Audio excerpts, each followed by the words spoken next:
Hello and welcome to the 2025 UIAA Ice Climbing World Cup season. We've got 5 events this year, but we're starting as always in Cheongsong, South Korea. This structure has become the place where we start the UIAA season, and we're going to be coming back for the next 5 years. It's enormous. There's room for 4 big routes that go up the curving walls, ice barrels hanging off, the speed wall in the middle, and what's kind of cool about this place is there's an actual ice curtain waterfall thing behind me. This whole area is a winter sports destination, so it means that you can come and have a ski, have an ice climb, and of course watch our athletes on the wall itself. Before we kick off though, here's a reminder of what happened last season. For the women's lead, the overall title was won by Woon-Shun Shin, who started things off with a gold medal here, so one to watch. Her teammate Lee Young-gyun also won the overall and a gold medal, so 2 athletes for the home crowd to cheer for.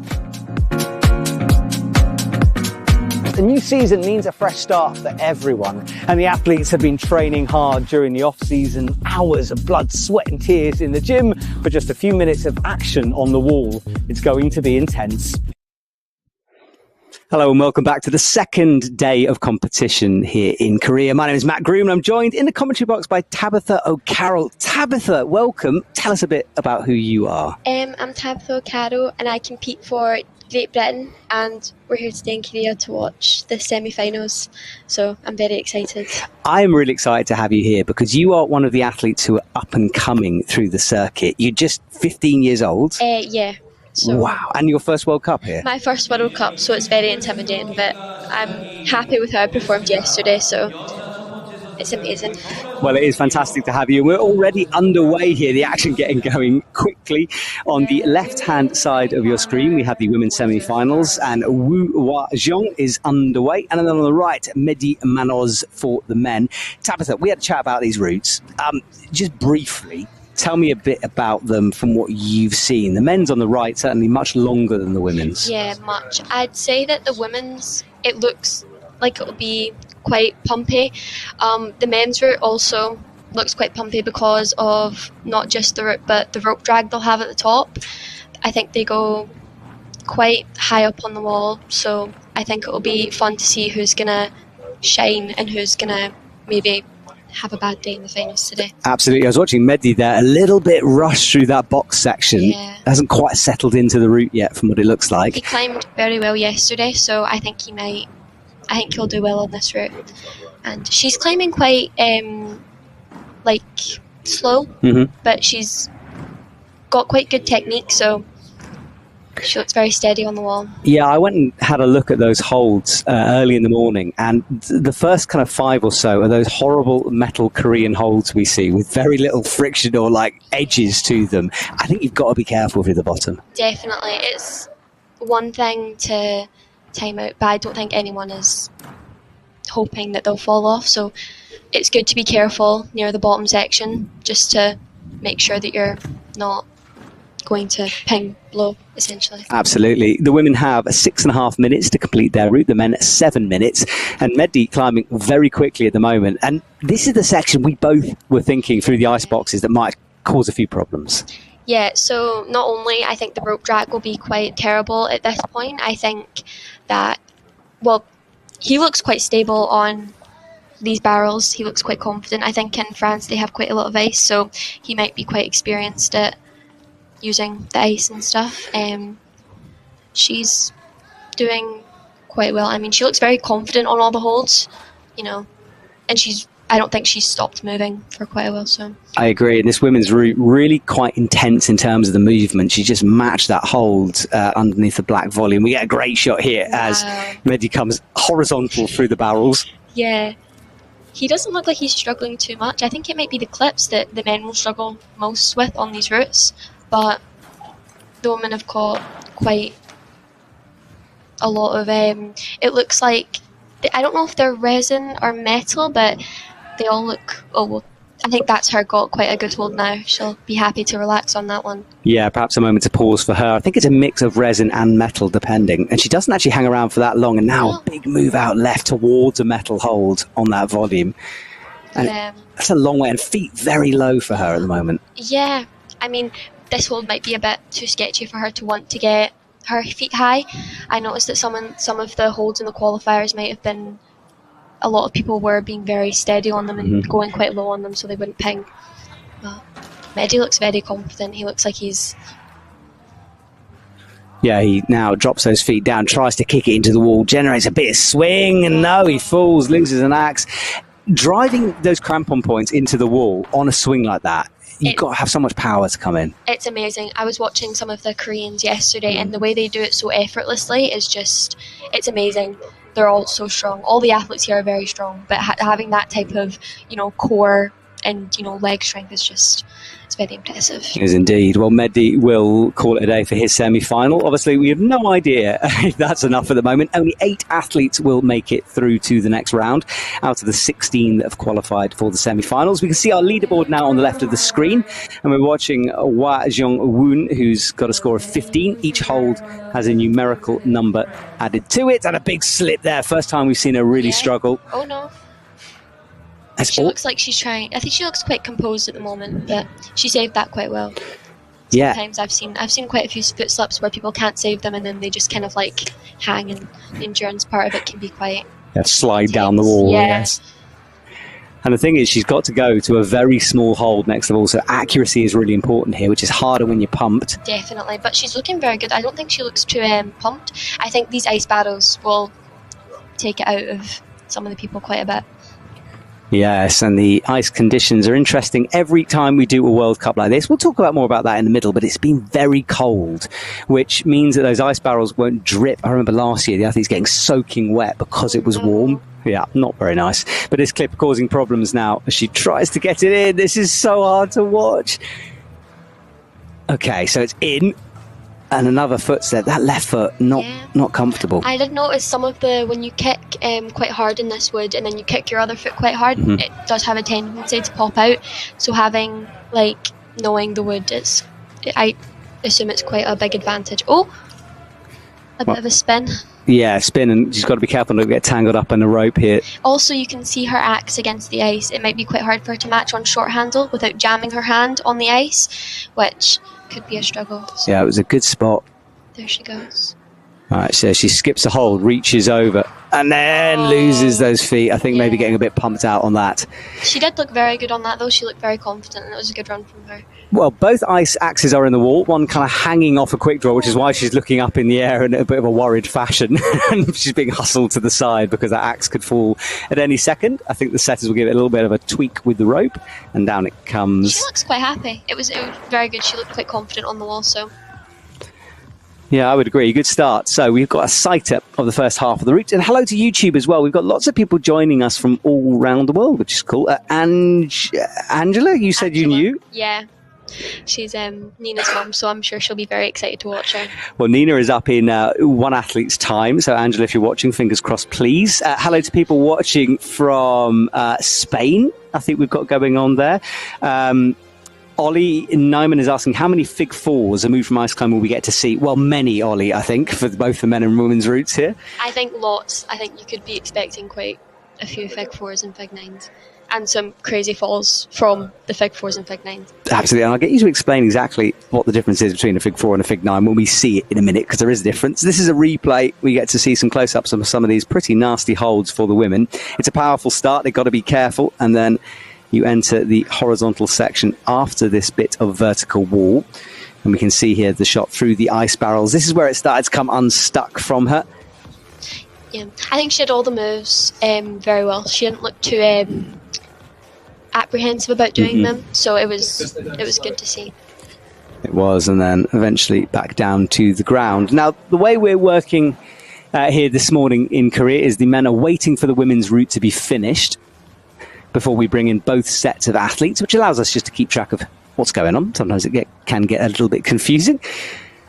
And I can see down from our commentary box here, Catalin Connor. Yeah, Goodness Caitlin me. I'm very excited to watch her climb. She did very good in qualifiers yesterday, so I'm sure she'll be very excited to climb.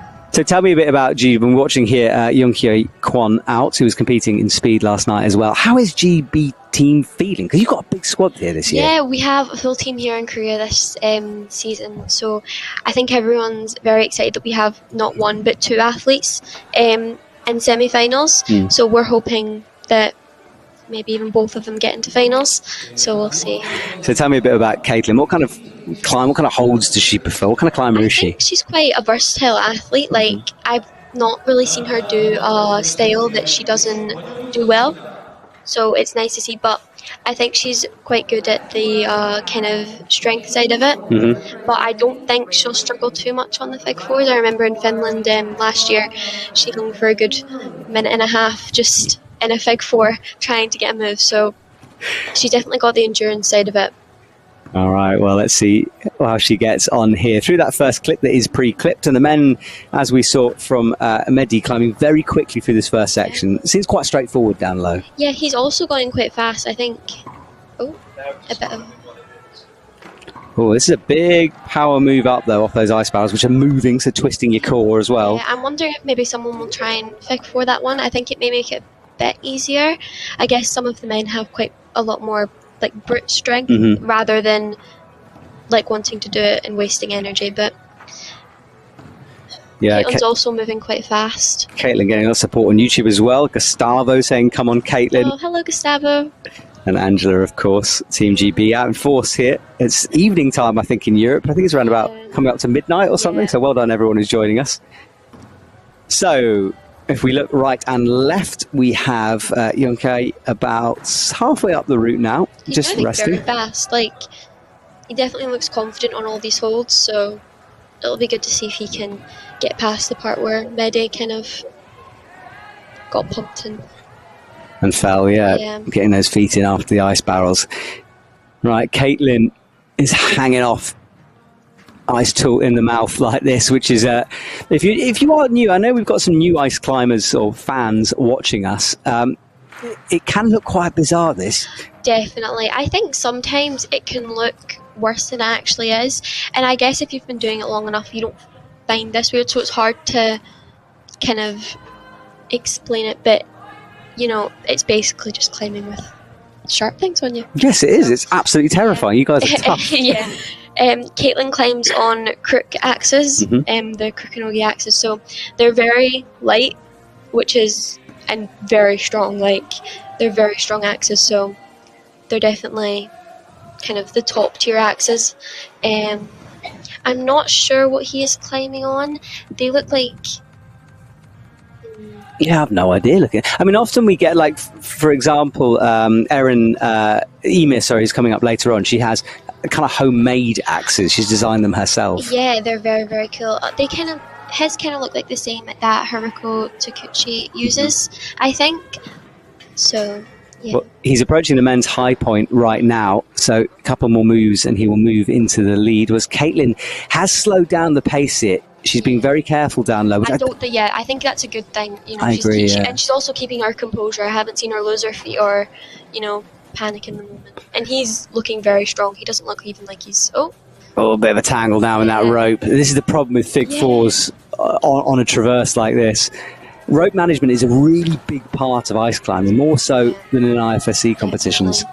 I actually haven't seen any of the men struggle too much. I think when they get up to the kind of first hold after the ice barrels, they will definitely start to struggle with the rope drag.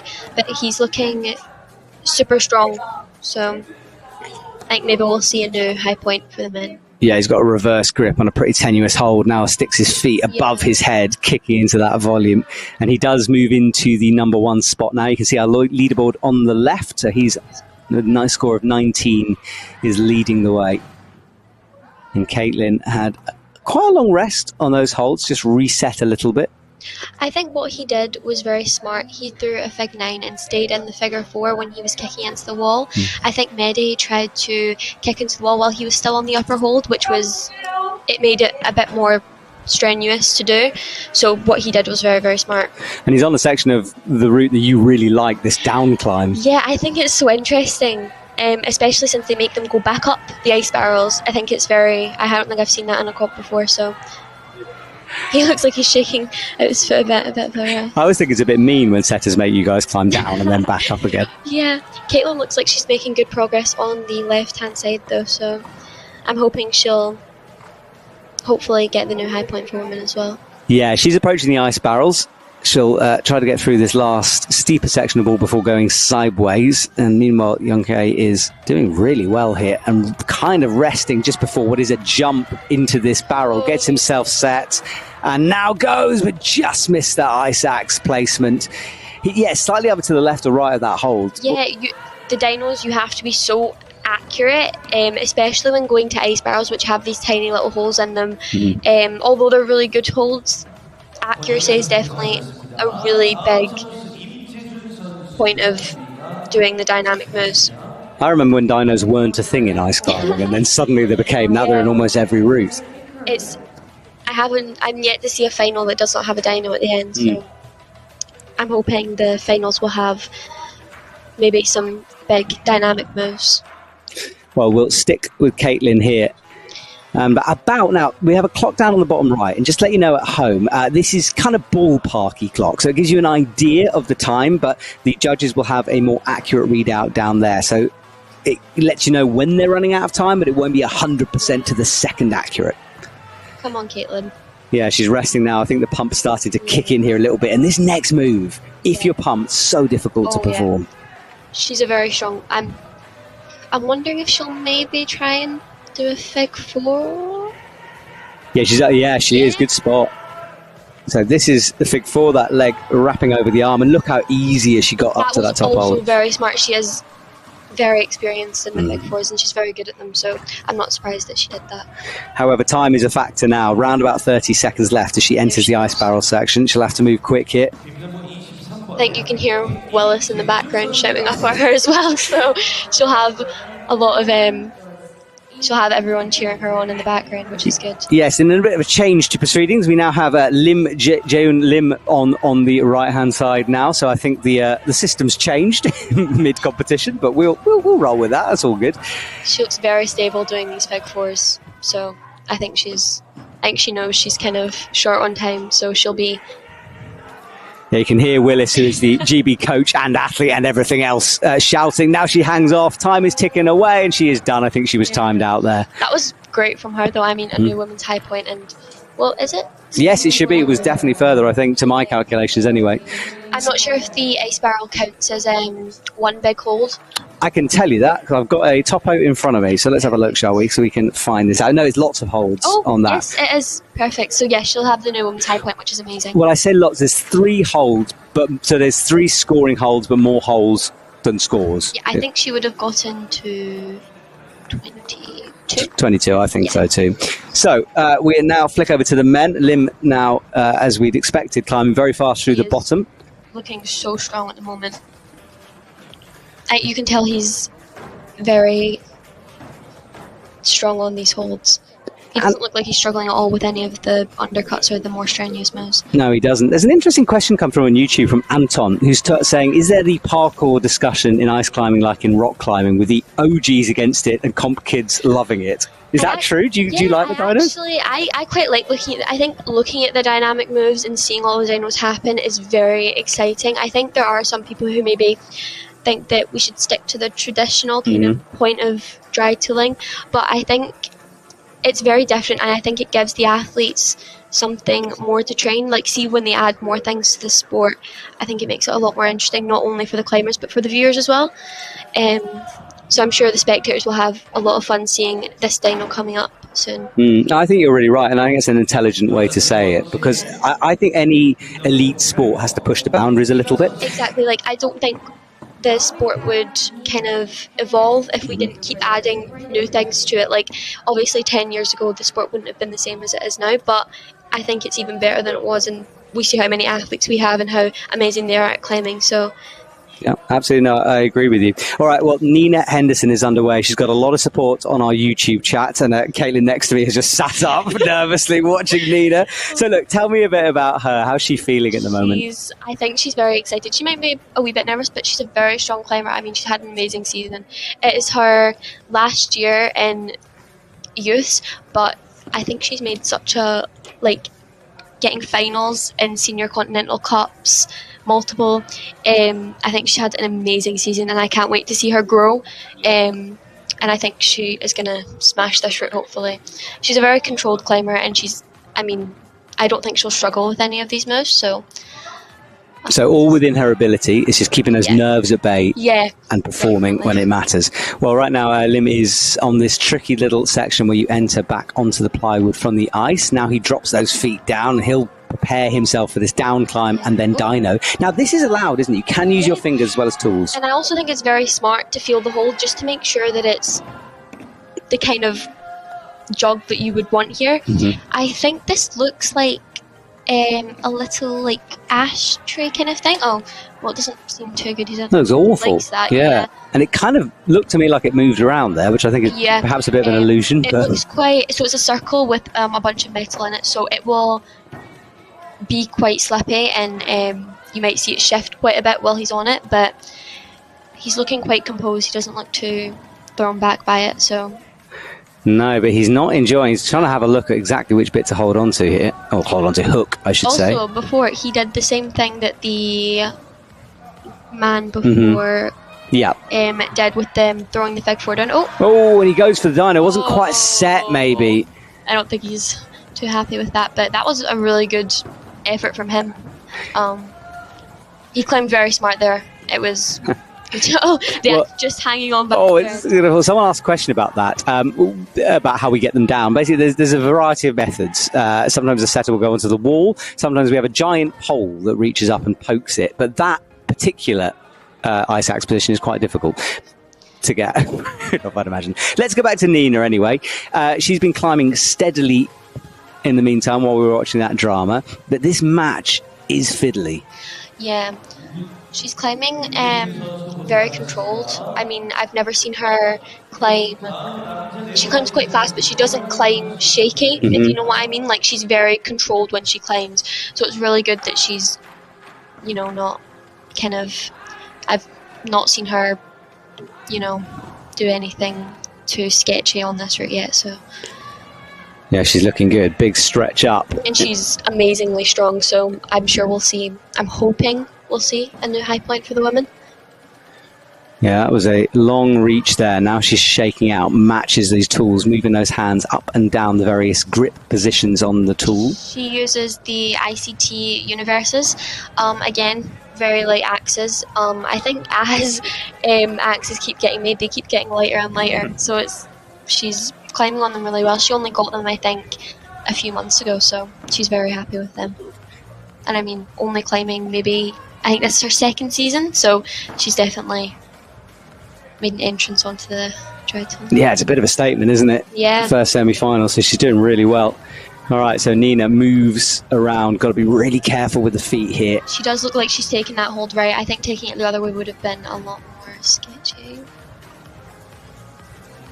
Yeah, so she's wrapped the tool around what is kind of basically kind of a screw sticking out. Or is it a screw? No, it's kind of more rounded, isn't it? It looks kind of messy. I think it looks a lot better than it actually is. She looks like she's being quite careful on it, which is good.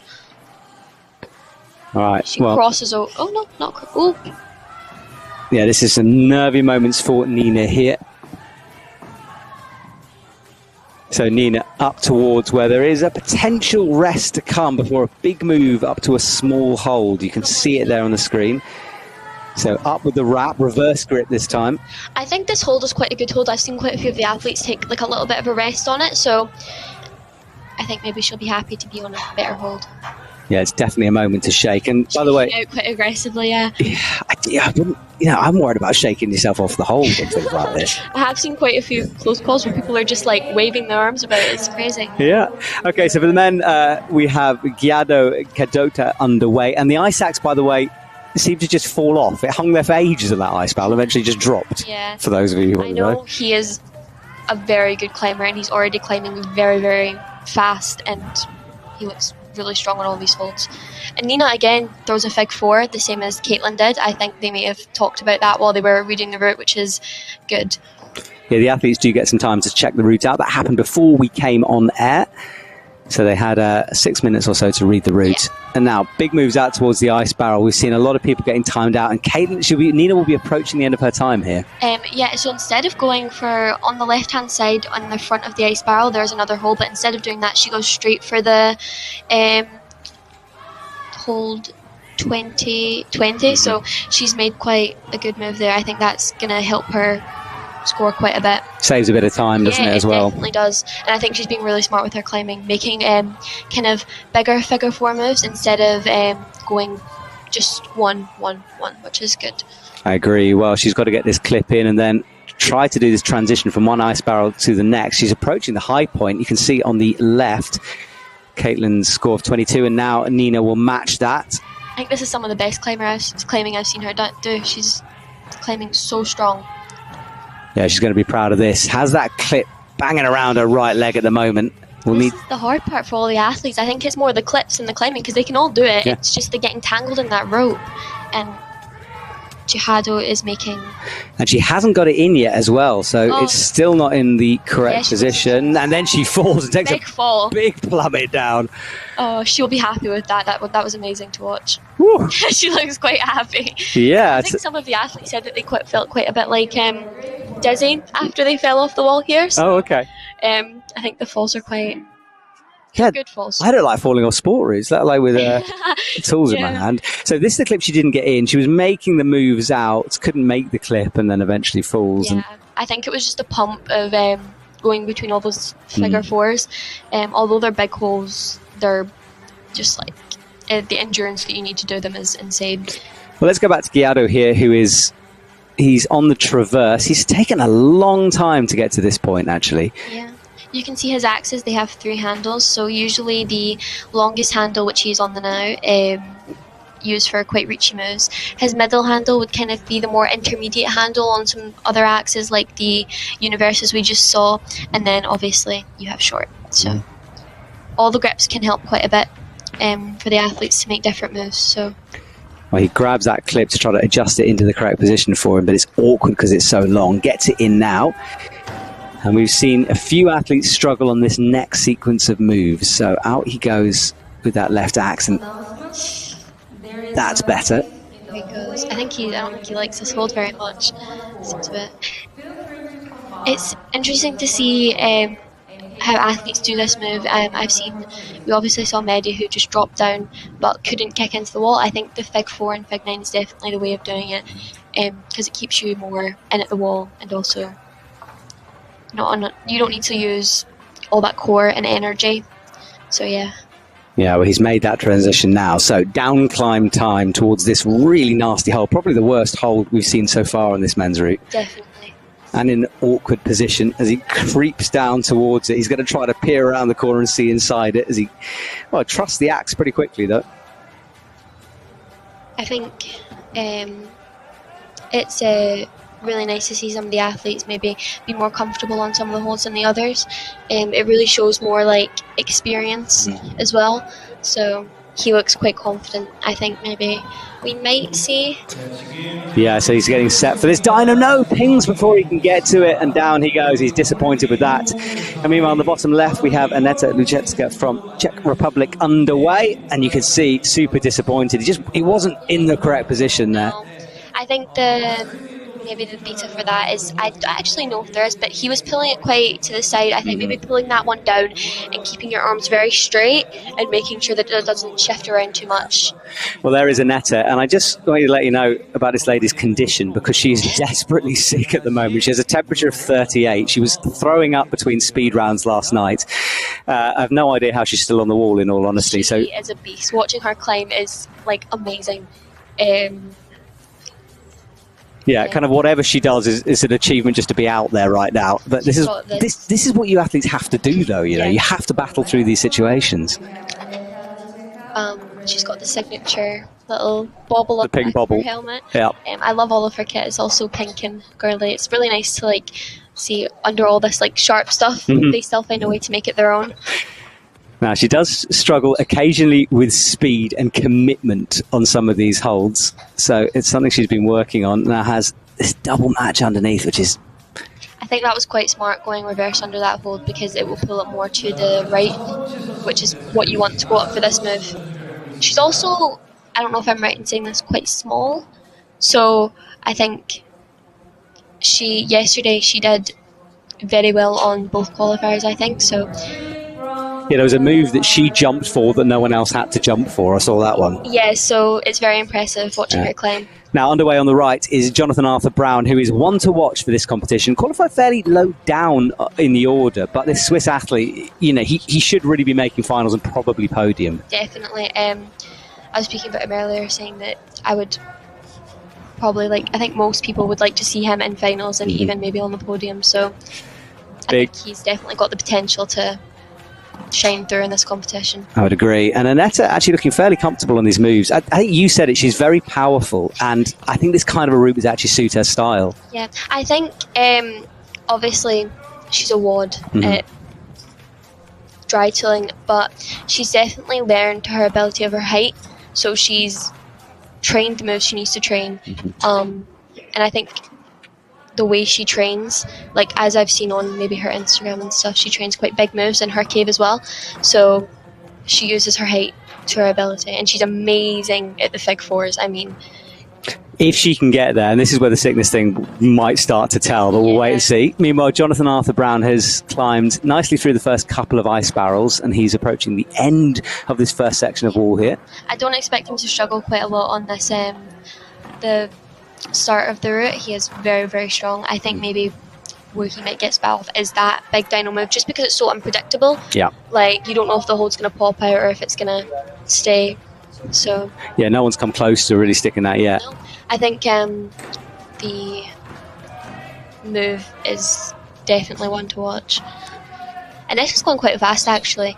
She's climbing really not just fast, but sometimes you see athletes climb fast but they don't keep their composure very well. It's really good that she's climbing fast and controlled at the same time.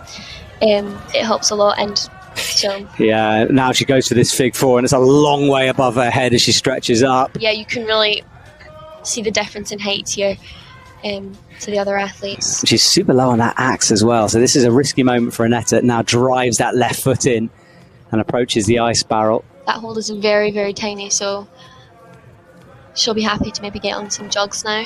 Yeah, so this is where we think her sort of strength is, these fig four moves. Yeah, she's just very when she does them, it's just it's like watching a gazelle on the wall. That's the only way I can explain it.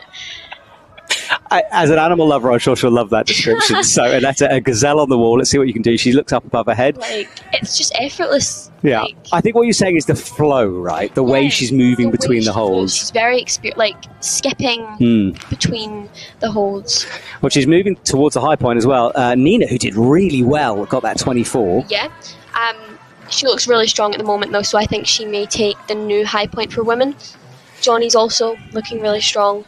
Yes, he's got the tricky first men's crux to come here. And they both competed in speed last night, so I'm assuming they'll be quite tired, not only from the qualifiers yesterday, but from going up that ice. Yeah, it's a busy schedule for you ice climbers. Yesterday was the qualification for the lead to get to this stage, and then the practice qualification and finals for speed, so yes. Yeah.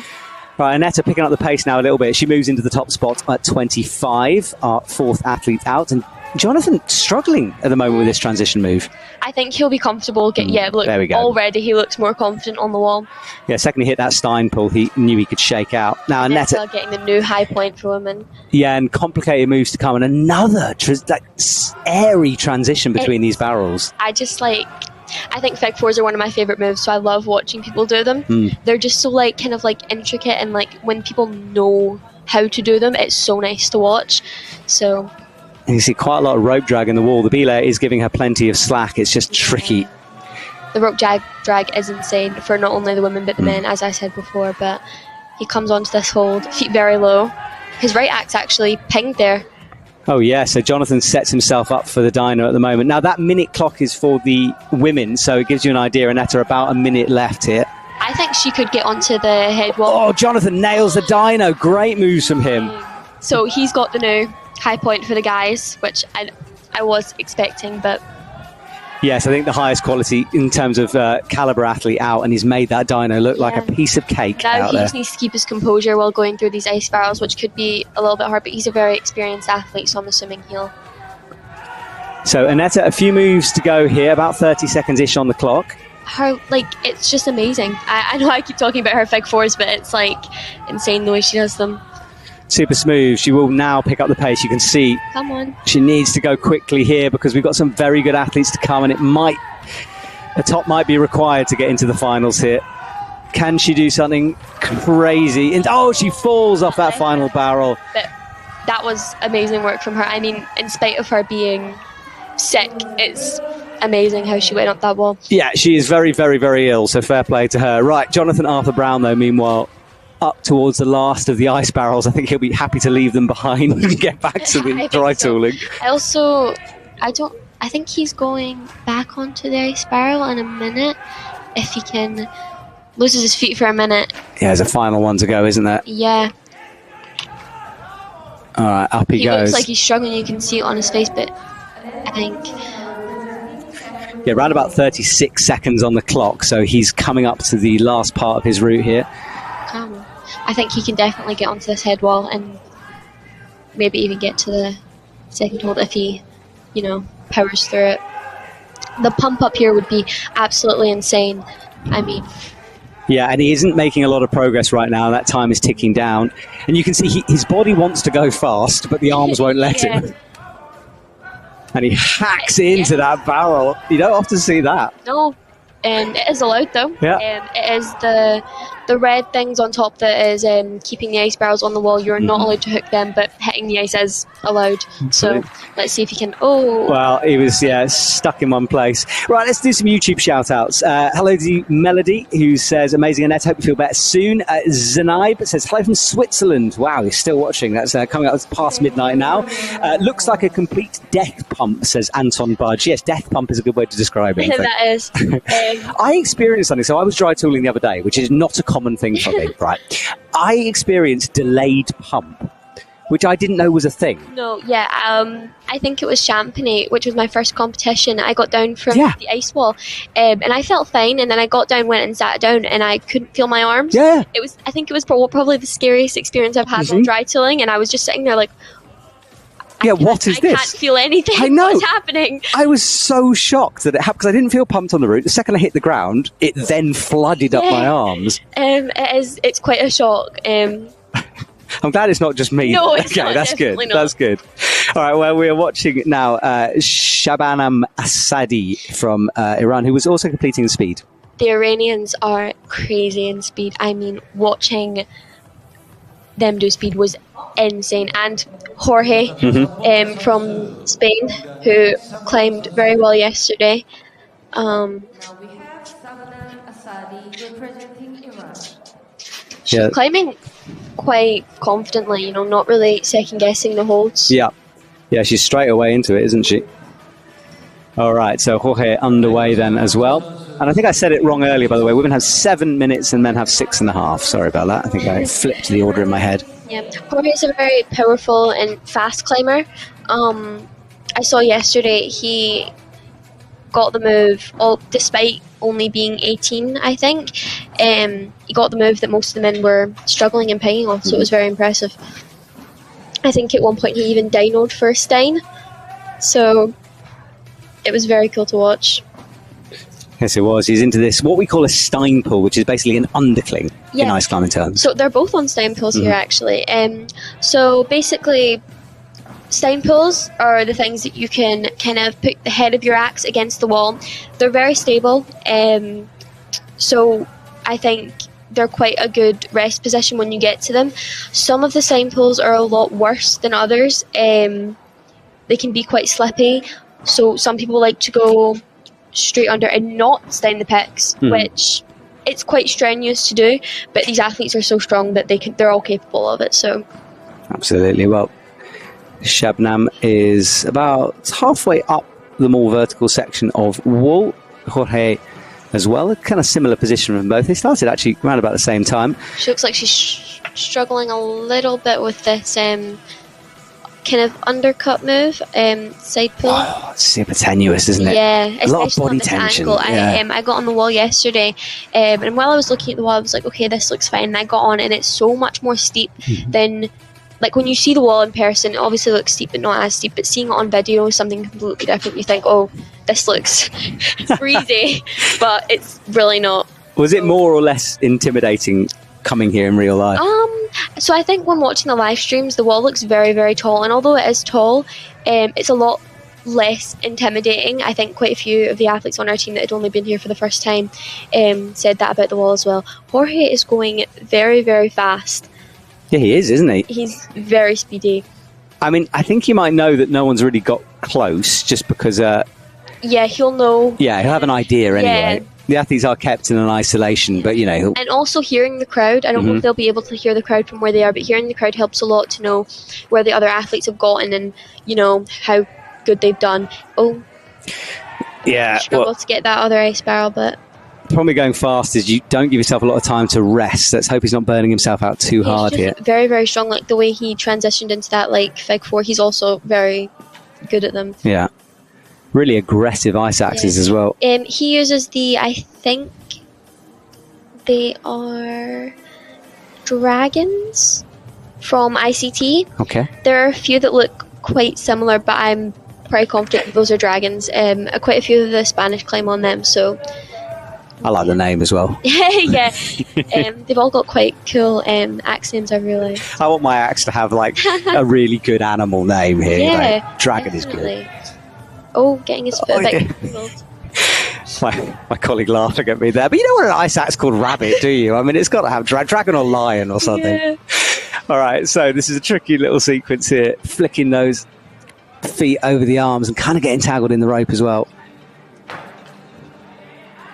Oh, really? Composure quite well. Let's see if he can rescue this. That is insanely hard. He made that look so easy. It's kind of a front lever, isn't it? Yeah, like that is insane the way he did that. He's doing what Mehdi did and not throwing the Fig 4 on that hold, which I don't know if that will help him. Well, there he goes. Yeah, that Steinpool was found with his legs swinging in the air, which again requires a lot of core to do that. I think when Mehdi did it, he tried to kick in before he went for the Stein, but Jorge did that quite well. Let's see if he can get this dyno. He's not setting his feet up for this yet. I think he needs to go a little further to the left. He surely can't jump from there, can he? I think he might. Oh my goodness, he is as well. And he makes it. Oh my god, that's amazing. Wow. You know, perhaps that is intended, because going off the volume is a better platform to jump off. Definitely.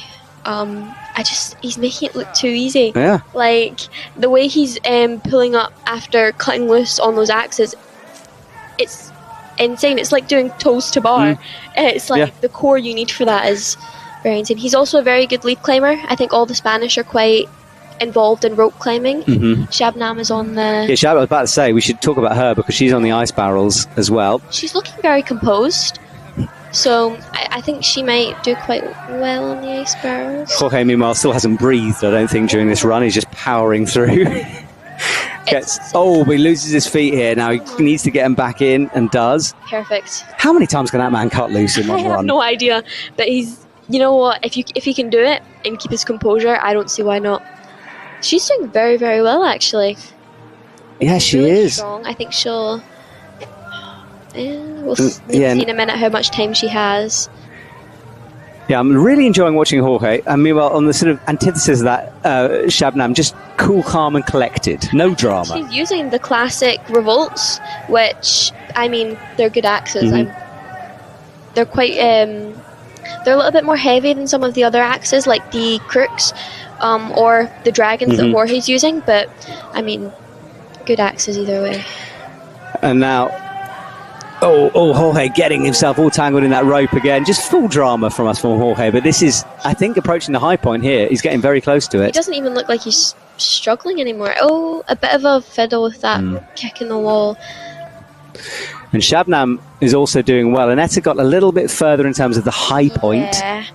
I think maybe, depending on how much time she has, she definitely has the potential to get the high point for women. Yeah. So it'll be very exciting to see. All right. Drops down, loses the feet again. Just dangling off one arm. Those dragons doing their job to keep him in. But no, and again he slips. Come on, Jorge. Jorge's giving me a heart attack in the commentary box. But he matches that. My core hurts watching this. Oh, no. Finally he goes. He'll be happy with that. He should be. I mean, apart from... I mean, he doesn't know how anyone else has done, so I think that's also the kind of... thing about going into isolation and not seeing how anyone else done and coming down and seeing your teammates smile at you. It's quite... Yeah, there was so much drama there. Right, Shabnam... she's left an axe behind. Look, it's dangling in that barrel. Happened quite a lot to make it easier to maybe clip or match on your other tool. But she saved that quite well, though. She does. I mean, it's a bit of a gamble, that always, isn't it, if you can't reach? Definitely. And also, the axe could obviously fall out, which is the same as putting the axe over your shoulder. Although it may help, and some athletes don't like to put the axe in their mouth, it could be a bit of a struggle. And, you know, I've seen axes fall from people's shoulders many a time. Yeah, Shabnam approaching the high point now, so we'll have a little look at that scoreboard. There it is. So Anetta's 35, just 4.4 holds behind now. And time, though, and I think she has been timed out, looks down just to get confirmation. And that, just to remind everyone at home, although we have the scores on our board right now, things can change, especially during a semi-final. Appeals can come through afterwards. So the results you'll see are kind of provisional until it's confirmed. So far, I haven't seen anything too crazy happen with any of the holds, but it can definitely happen. I mean, I think we had quite a few technicals in the qualifiers yesterday, so anything can happen in the sport. I mean, it's... Exactly. Just remember that if you're watching at home. We only have the information we get. Okay, another round done. Shabnam looking up, and I think she's actually maybe talking about this. And look, Tabby Climb Instagram down on the bottom left of your screen. Please go and follow this young lady who is, I don't know if you're listening at home and you agree with me, I'm sure you do. She's incredible at this. Like, you're so articulate and intelligent with the way you speak about climbing. It's fantastic. So thank you. Most of my team knows that I quite enjoy talking. I'm quite a talker, so...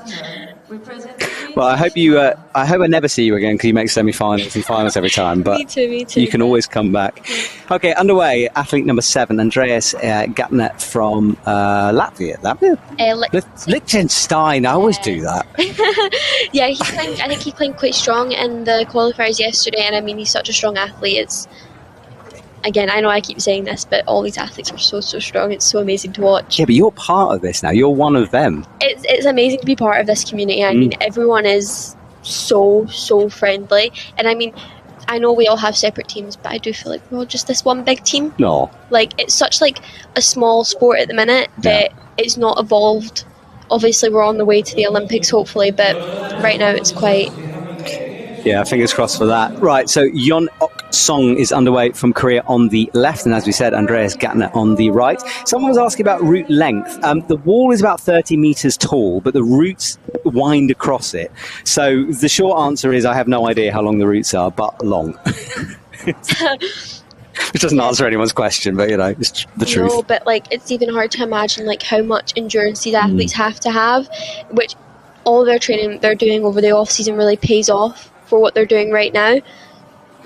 Yes, exactly, and it's such a different type of training from the rock climbing training that we see. But the strength, as you say, I hate my pet peeve about people who don't understand ice climbing is when they say, "Oh, they're hanging off jugs. It's easy," which could not be further from the truth. No, I mean I've heard so many people say that, and I just although we are hanging on jugs, the slippy, technical holds that they're on, I mean it's like hanging off crazy crimps in climbing. It's just the same. People need to look at the other end of the ice axe. Exactly. Not talk about the handles, because the handles are just what you hold on to. We're talking millimeters deep holds here on metal in ice. Yeah, I think she's using the Jet 2s from Korea, which again, super light axes. They also have 3 handles, which quite a lot of the Korean axes do. I remember one of our athletes has them, and they are very good axes, so it's great to see. And Andreas is using crooks, I think. So again, very, very good axes. Yeah, and we can see the time there. So he's approaching the 4-minute mark as we switch back to the women's side of the wall now. And you can really see how small and technical all these holds are with the zoom-ins, tiny, tiny little pockets. Yes, and everyone is gross, basically. She had to jump for that one there. She's one of the smaller athletes, I think, out there. I've noticed that all the Koreans are quite small, which, I mean, for the moves they're doing, it's amazing. When I came to Korea, I was very surprised to see all of the moves are massive. There's a lot of Korea's quite a special place for dry tools. If you've never been and you're listening at home, there's gyms like rock climbing gyms for dry tooling, which is fairly unusual in Europe. I think in Seoul there's maybe even 15, maybe 14 just dry tooling gyms alone. So, yeah, it's amazing. Wiggling in the clip there. Clipping with gloves is another thing these athletes have to deal with. They often wear golf gloves. There are dry tooling gloves, but golf gloves tend to be the best thing for it. Yeah, I mean, it helps with their grip, massively. Without gloves, it would be insanely hard to hold on to these axes. And also quite a few of the athletes use liquid chalk or normal chalk under their gloves. To ensure they can hold on and they won't slip off their axes. Interesting. So you put liquid chalk on first, then you put the golf glove. I did not know that. See, this is why you're here. This is brilliant. Yeah, so it helps a lot to hold on to the axes, and I'm loving everyone's tape. I love just seeing everyone's different tape. It's amazing. Yeah, on the bus to the venue, which takes about 3 to 5 hours depending. So many athletes were taping up their tools. Oh, look, he dropped onto the rope there and had a moment. I think. Oh, there you go. Yeah, I think this is a smart thing to do. Throwing that big 4 or big 9, it really, really helps to keep their composure. Yeah, it looked like he was in the wall, but he wasn't. As you said, hooking that leg over the arm. By the way, Tabitha, the Scottish Dry Tooling Club has come onto YouTube saying, "You're our hero. 15-year-olds, total wob at climbing and total wad at commentating." I agree. Tabitha doing a great job here. All right, well, he is kicking hard into this wall here. He's got to drop the feet down, though. There's a Stein pull underneath him. And he's having a long look down, isn't he? Which is such a weird thing to see. Usually they're looking up.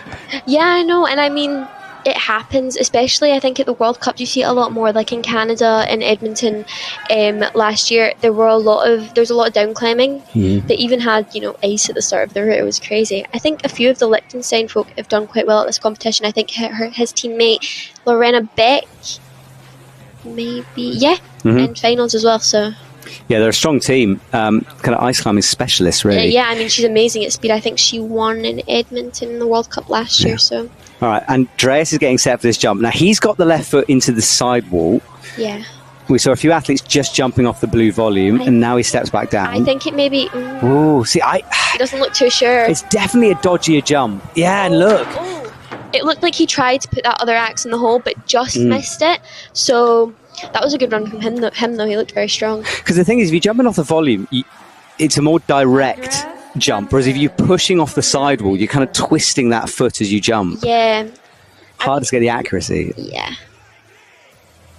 All right, so Cheongsong has taken quite a long time to get to this position. She's trying to lock off, which is not something we've seen many of the athletes do. I think the first woman out tried to lock off and did it, but she did that quite well. Yeah, that lock-off strength was impressive. But she's made the move. We'll need to shake out briefly. All of the Koreans are so strong. Like the angle that they're climbing at. I mean, getting to climb here, maybe even quite a lot. It's insane how strong they are. So the Korean team cheering her on here. She shakes out before making this move. About a minute and a half left on the clock to do this sequence, which I don't think is enough time to top the route. No, never say never, but I'm going to say... It would be a heck of a speed climb if she did it anyway. It would go down in history if she topped this. But yeah, the Korean team, obviously, being their country, they brought so many athletes. I think they have 15 with them. Yeah. So they have full teams in both of the women and male. Yeah, I want to talk more about how you got into this sport and the sort of the future, especially with that Scottish Dry Tooling Club, because it's really good to see teams getting. I mean, we said it's a small sport, it is still, and yet teams are fulfilling their quotas at the moment, which I haven't seen in recent years. Yeah, I mean, last year we had selection events. So I'm just going to stop you, Tabitha, because she hasn't made that clip, and yeah, she does fall. She got herself into trouble then. Yeah, I mean the clips, like. It's such a kind of gamble, like when you think about, I can do this at the next move, and then you realise you can't. It can be a struggle for some of the athletes. So yeah. All right, then back to, so let's say that you're a young climber. How on earth do you get in? Let's say you're in the UK, how do you get into dry tooling and ice climbing then? So we have, before it was just our small little cave in Ibrox in the Glasgow Climbing Centre, but now we've upgraded and we have this new massive toolbox.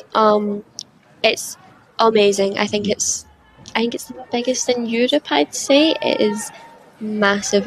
We've all been training, so I think you can really see some of the athletes on our team really kind of evolving when they climb. Like if you look to some of our athletes last year and this year, I think even after a few months you can see how well they're doing. So yeah, coming down to the Scottish Dry Tooling Club, the Toolbox Cave, even looking them up on Instagram and maybe giving them a message if you're too far away to come see us. We might be able to find the Instagram for the maybe if you write it down for my colleague and he'll put it up on screen for you as we look at Yutaka Shimada here, who is from Japan and is climbing away here on just about to approach the traverse towards the left here. Smooth climbing from the Japanese athlete at the moment. You can see the leaderboard, our high point from Jorge, who had that wild climb on 31. And a long way ahead at the moment. You can see the lines on that leaderboard. Ricardo now slightly picking up the pace as he gets his long draw in before the traverse to the left. That's a great shot of these holes. They will develop throughout this competition, get bigger. Yeah, Jorge had a really, really great run. I mean, he's just a very, very strong athlete, so watching him climb is amazing. I think he had quite a good season last season. He did quite a lot of... I think he had quite a lot of the senior finals, despite being only 17. So, I mean, it's amazing seeing all the young climbers shine through. I mean, even Matthias Linnerth, he's been coming into senior finals multiple times this season, and it's amazing. And yeah, I like the young athletes coming through. It was completely wild and probably not very energy efficient, but I don't care. It was awesome to see. Yeah. Yukada's kind of the opposite of that. He's very smooth at the moment. We haven't seen any drama from him. No, I mean, it's amazing when the athletes keep their composure, how well they can do it, especially the more experienced athletes. I think they're... Well, he's got that quick draw tangled up, now unflicks it. You can do that, you can touch the quick draw, you can't weight it, but you can move it around like that. Gets it in.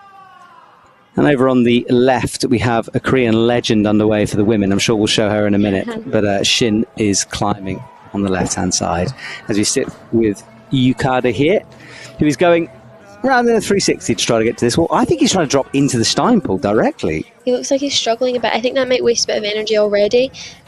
I think he would have been better just going up for the hold, but I mean, if he can do it, and he can do it well, there's no... Oh! Yeah, now it looked to me for a moment like he was wanting to drop under. Oh, he pings out of it. it's so difficult, this, because you have to commit to a method, and getting it wrong can really cost you. Yeah, I mean, when you're making the decision to skip a hold, it's either going to be a massive win or a massive lose.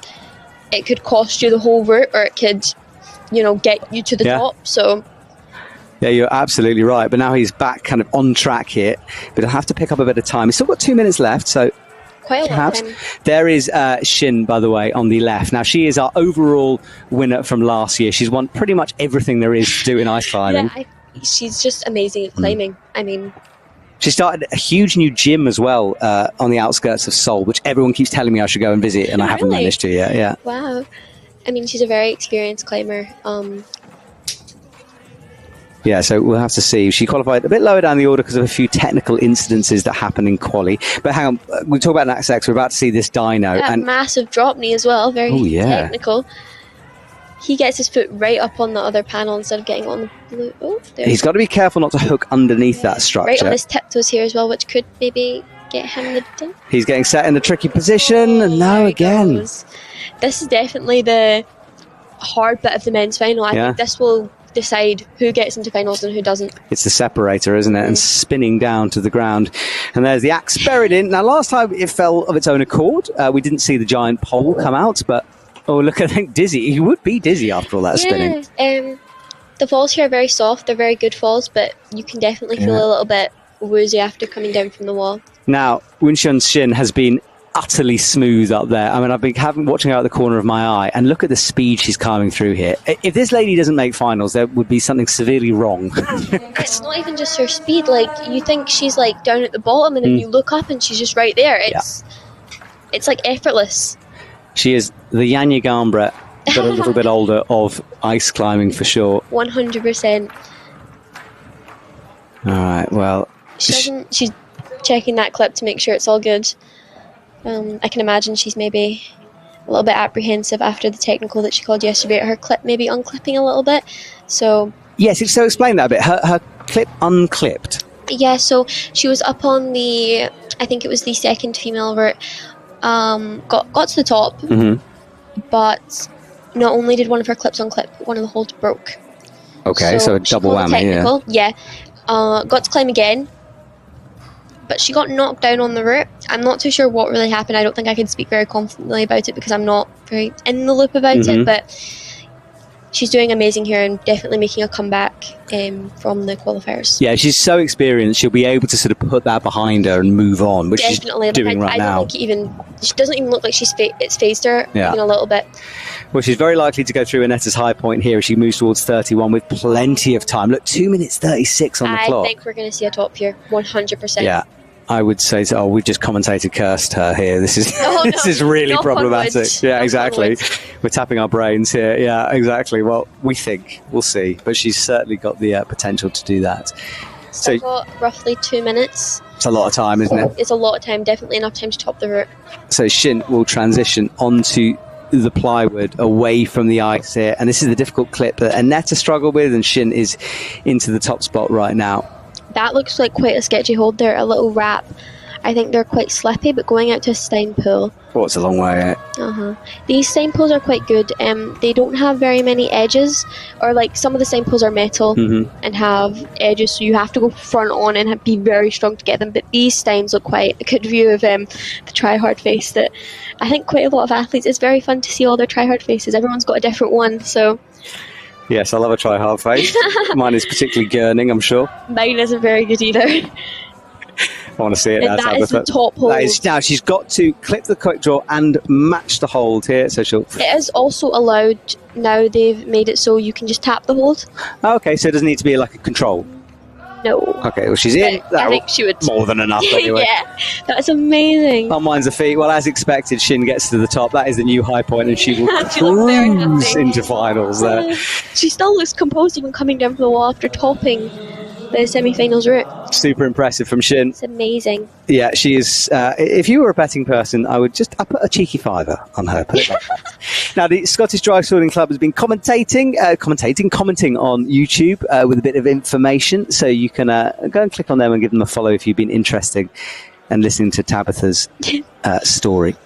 So Shinan does her knot. For the men, Mohammad Reza Safdarian is underway, who won the speed climbing competition for the men. Is amazing, and I feel everyone thinks that. I mean, watching him not only do speed, but dry tooling, I mean, it's so just cool to watch him. I know that's not a very descriptive word, but it is just so cool to watch him Perfect climb. word, we ice climb. It's very chilly out there. Yeah, no, he's great, and I was very impressed with his speed as well. So, and very cool. Is that tape or is that yaks? I was just looking at that. I think he is using Crooked as well. Yeah. I think he's just got some very colourful tape on his axes, which is cool. Us this season, we had GB climbing tape with little flags around our axes. Yeah, so That's made me feel a little patriotic. yeah, I mean, I don't even live in the UK. Well, Seth Darren is getting a lot of support on YouTube, and VH Millsy says, hi from Canada. Hello. Yeah, do let me know where you're watching from. I'm always fascinated by this. Is there anyone still awake in Europe watching? Let me know. and he has the coolest mustache. I mean, it's just amazing. As a person who can't grow a mustache, I'm particularly jealous of that one. So Me neither. Can you not? You surprised? So, well, it's that point in the semi-final where we've already lost the plot here. But, yeah, just a bit. About the halfway point. I mean, he throws the fig four effortlessly once again. Yeah, super smooth, isn't it?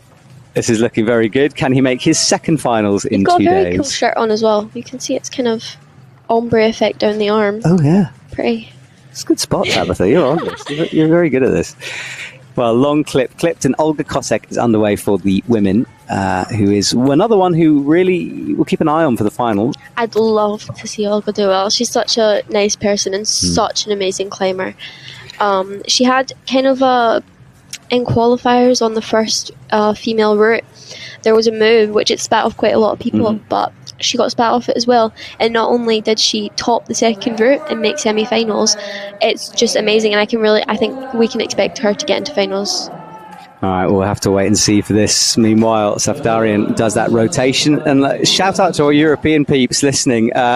From the Netherlands, Anton's in Denmark, says he should head to bed. No, not yet. Might as well finish it off. It's too late now anyway. Hello from Colorado. It's 1:30 in the morning in Sweden. Username says, hi, Matt, we love you. Oh, I thought it said, hi, Matt, we love this. I didn't mean to shout myself out there. Rezago, usernames from the USA. Sick. Awesome. Lovely to see everyone from around the world. He's making it look very easy and effortless here. I think maybe we could definitely, if he gets this dyno, I think we could see another mile high point, because he's got 3 minutes left, which is so much time. Right, here we go. Jump time. He's got that left foot set. We know this is the dodgier way to do the jump. Yeah, I mean... Or is it? You know, maybe we'll prove this wrong. Climber. Oh, he's in. He sticks it. Oh, that's amazing. Yeah, this move will definitely differentiate between all of the climbers, and it will really separate who is going into finals and who isn't. Yeah, you do that jump, you're kind of in with a shot, aren't you, at that point? All right, well, he rotates those feet around, fig fours all the way. And there you can see Olga Kosek on the left. We were talking about her earlier, from Poland. Travels the world with her husband as part of a... Alec, yeah. They're such nice people. I mean, we're quite close with them because we have Kasia, who is Willis's wife, who's also on the Polish team now, which is very exciting. So she travels with them quite a lot. But so no inter-team rivalry going on there. Definitely. You've got a spy in the other camp. You've got to use this. I love the Polish. They're just such nice people. She's looking really strong. She's such a strong climber, and again, very experienced. So. Yeah, she's looking good. She's approaching the big move. Meanwhile, Safdarian has hit the head wall once more. Not much climbing left. 3 clips to go, but I think some of the hardest moves to come. Definitely. He's got roughly 2 minutes left, so we'll see.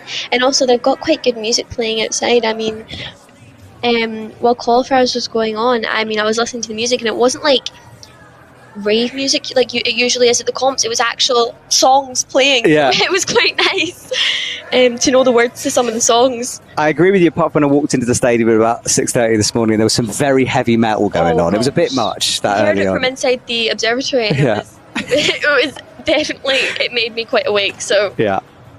Right, Safdarian is approaching the really tricky technical moves up here. It's still overhanging and things really step up in difficulty, but he is easily into the high point. So strong. It's crazy. So I think we might. I think if he goes really, really, really, really fast, he can maybe get to the top hold. Yeah. It looks like there's another dyno to get to that top hold. Yeah, to the barrel. I've seen that. Very dynamic move. It might not be a dyno, but maybe like a very dynamic move. Like a sort of a fall into the hold. Yeah. And it was kind of like the women's route in Czech. They didn't have a dyno, but it was kind of like you had to kind of trust fall into the hold. That's a good description. A trust fall. I like. Yeah. All right, well, he's on to nasty metal holds here. Is managing to shake out. Has about 30 seconds left. He'd like to get a top to guarantee that finals place. 100%. You can hear all the Iranians cheering him on, so it's very nice to hear. Yeah, they want him to go. Yeah, I mean, it's lovely to hear all the camaraderie between all the athletes, not even just their teammates, but everyone else cheering them on as well. Hits it second time of asking. Buries that pick into something on that hold and reaches up towards a wrap. Oh, that was amazing. How did he save that, eh? Drop. And still keeping his composure, which is amazing. I mean...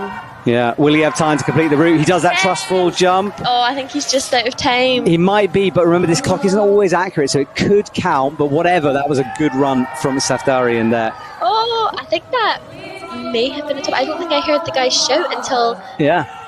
That was amazing. You can see the team there. There is Team GB. Awesome to see. That was amazing. I love watching it. It's so great. Well, Safdarian is down. He has a little breather, thumbs up. He knows that should be enough for finals, I think. A big breath. I mean, I'm sure he's experiencing some like hot flashes or something. Yeah. All right, well, Olga is on the final moves of the ice barrel. She's still got some time left on the clock. The way she's using her feet against all the other ice barrels is very smart. She's pushing against them, so it gives her more reach to get to the other ones. Yeah. So yeah. Well, oh no, falls. That was a strange one. Time out? It looked like she timed out. I think it's pumped out. Well, Olga's done. Now listen, Tabitha, we're going to do a little bit of a rotation here because it's a long semi-final. But yeah. You did so well for commentating. Thank you. Everyone, please go and follow Tabitha. On Instagram, follow her on social media, give her lots of support because I think we'll be seeing this lady in semi-finals in the future. We can always hope. You can definitely do it. See you later, Tabitha. Thank you.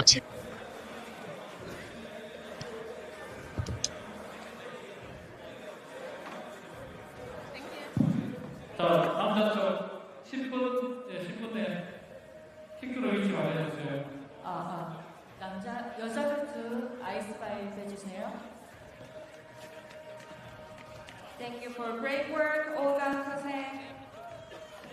Right, well, as we get our second co-commentator set up, we are at the halfway point of this semi-final. Remember, we're looking for 8 athletes to make it through to the next round. We've seen a couple of tops so far, and some questions coming in on YouTube as well. Futa was asking, did Safdarian make it to the top before the timer ran out? I will check my live results here.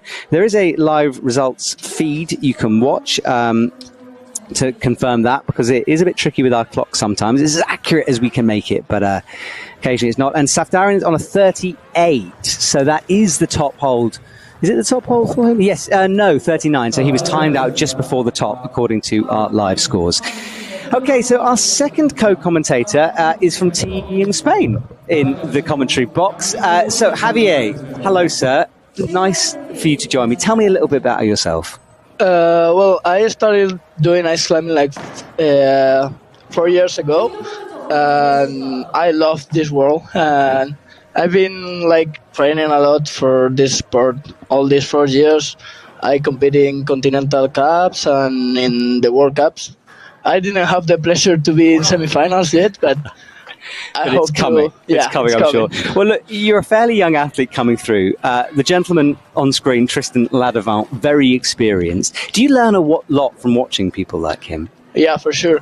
When you watch these people, you see them like so confident, and you like they climb a lot different. It's like it's another sport, you know.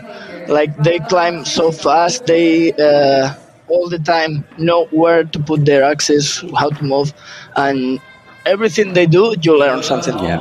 And tell me a little bit about Spanish ice climbing, because obviously I know Spain for sport climbing, bouldering, and less so for ice climbing. Actually, there's not much ice climbing. I mean, we started because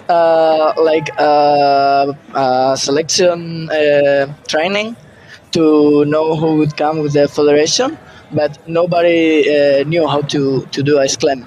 And we started like training a bit, watching the comps, and then we came to one comp, and after that was when we really learned how to do that. Like, we learned after the first comp. Amazing. Wow. So you're literally learning on the job how to do it. It's incredible stuff. All right. Well, Tristan Ladevant is climbed very fast through the first section, as we'd expect. And on the left, Haruko Takachi from Japan. Now, Haruko did a big European tour earlier in the season for the Continental Cup. She was in Bern and Amsterdam. So she's been training in Europe before returning back to Japan. And she's one to watch. She's a good climber and could make finals here. But a technical start to this competition for her. The women's route, much harder down low, whereas the men's harder higher up so far, I think. And what do you think of the dyno? They are crazy. Like, for example, in the men's route, the dyno is like so far, and you have to just be confident and try, you know? Yeah. Like, you don't know what will happen. You just... we were talking to Tabitha, who was here before you. I can't believe how brave you guys are doing the dynos. Like, I can think of nothing more terrifying than dynoing with ice axes. Actually, in the comps is so different. I mean, when you're training, you are super scared, but when you are in the comps, you don't think about that. So the adrenaline kicks in. Yeah, okay. You just think on, I have to go, I want to take it, so just go for it. Absolutely. Well, Tristan now is halfway through the ice barrels, flicks those feet around, and he's got to get these awkward clips in. Haruko down about halfway through her route. And hello to YouTube. Keep your questions coming. If you've got any questions about some... I think you've got a fan, actually, from Alicia, who's saying, Vamos Pedras bien comentato, which I've got no idea what that means, but I think it's a good thing. Yeah, it's a good thing. There we go. All right, well, Tristan rotates through.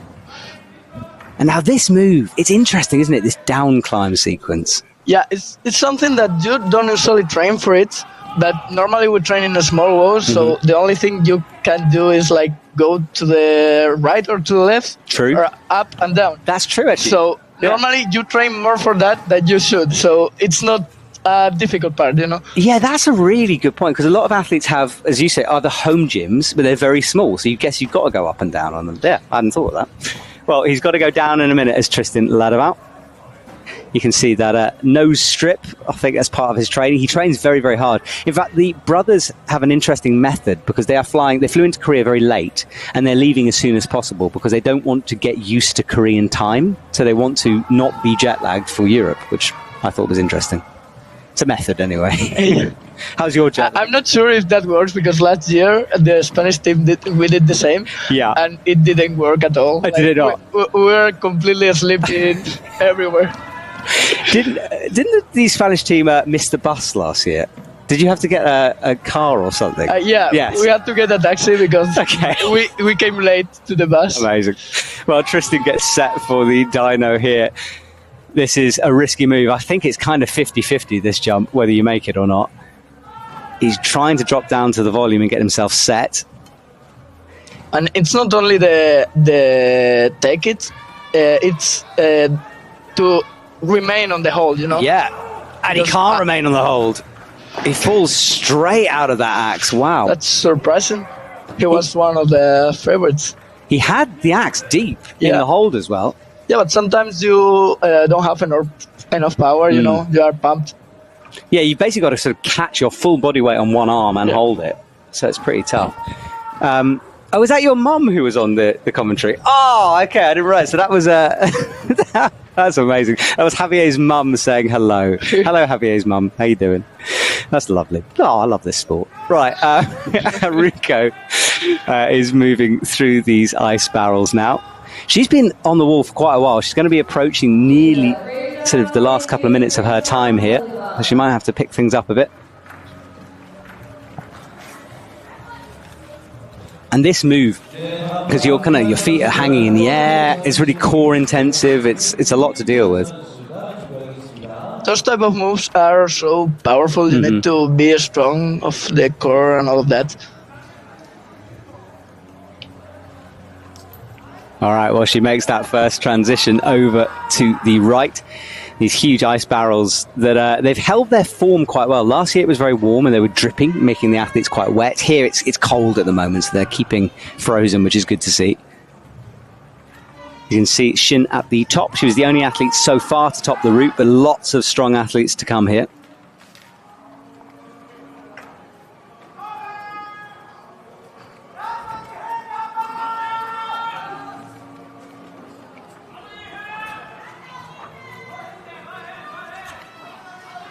All right, so she transitions over now, crosses those legs over. She'll want to shake out. She hasn't made that clip, and it's kind of behind her now. Might be a bit awkward. It's impressive how she continues climbing. Like, she goes slow, but she doesn't stop, you know? She goes with a constant rhythm. Yeah, that's a good spot.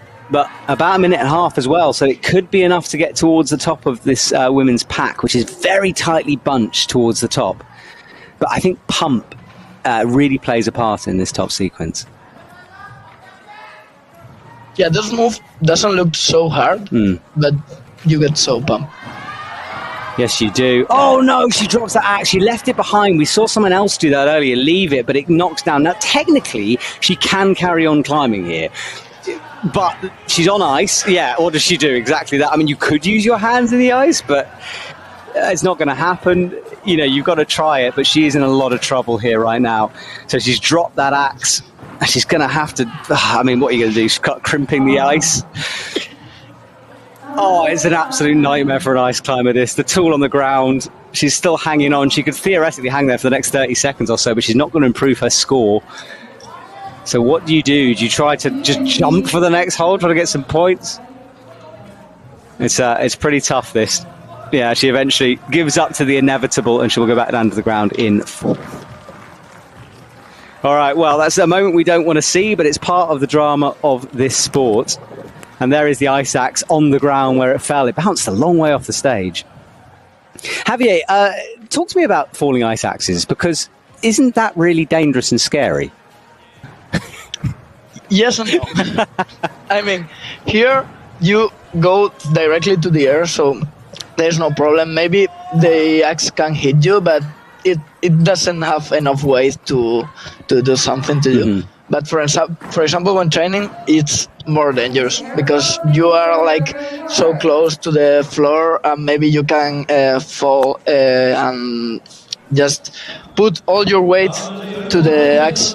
Yeah. So, and we've seen some puncture wounds, you know, axes going into athletes. You know, this is what I'm trying to say for people listening at home. This is an extreme sport. It's badass, and the athletes deserve so much respect for what they do. It's just incredible.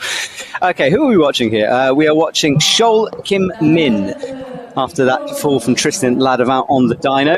And over on the left, Sung Young Park will be coming on for the women in a couple of minutes. And the Korean team, such a strong squad here they've brought to the competition. And he's moving through these ice axes, so these ice barrels. Tell me, the holes he's in, they are nice and deep, aren't they, for the tools? Yeah, they are. I think they are made. I mean, you can put your full axe inside, so there's no problem. Yeah, so it is a good The problem hole. there is to reach the next hole, not to maintain it there. Yeah, and they're marked with the blue spray, so the athletes aren't guessing. And it's kind of our nod to the ice climbing roots of this sport. And it's another thing people talk about a lot is, oh, it's not ice climbing. Well, it is. It's just ice is too easy, basically, for the athletes and too hard to maintain. They're just too good. We need to put those dry tooling holds on to challenge them. But I like sections like this on the ice. It's good to see. So Kim, yeah, and those sections makes more harder, like the rest of the route, because you get so pumped. They are so physical. Yeah, because the crampons themselves and the axes aren't necessarily designed for ice. They're better on dry tooling. Yeah, they work so much better on dry tooling. And if you had to pinch in the ice, it wouldn't work. Yeah. Yes, I don't like seeing professional dry toolers climbing up vertical ice walls with those tools because it just looks really sketchy. You know, we had in Edmonton on that vertical surface and everyone just looked so scared climbing up. Well, Korean team supporting in those amazing long jackets they have that I've been jealous of all weekend. And now, look, he goes dropping down into this undercling. That was a smooth move from Kim. And he has a look at the ice barrel, which is way out left away from him. And this is the section you think the athletes actually might be quite good at because they're so used to training up and down. And normally those sections are not hard enough to make someone fall. I mean, they don't want someone to fall there. Yeah, exactly. You want them to get to this dyno, really, don't you? But you do want them maybe to be a bit pumped by the time they get there, so it's harder. And we're seeing a lot of athletes fall here. You can see on our leaderboard on the left how tight the grouping is. One left foot on the volume, drops down, nearly knocked his own axe off there, hit it quite hard with the right. And that's really risky. He's just got his thumb holding it. Yeah, those volumes are hard to hit, so it's risky to be only with the feet there. All right, he has a look to the left.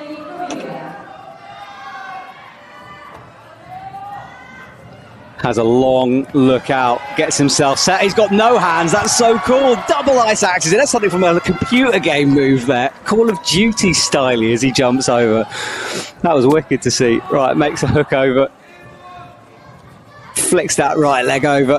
Come on, YouTube chat. What do you think of that move, eh? Anton's enjoying that one from Kim. Wow, that was cool. Okay, well, he's through that cruxy jump. And now has a shot for the finals, I think. I think for the athletes who are going to make finals, you need to get through that jump.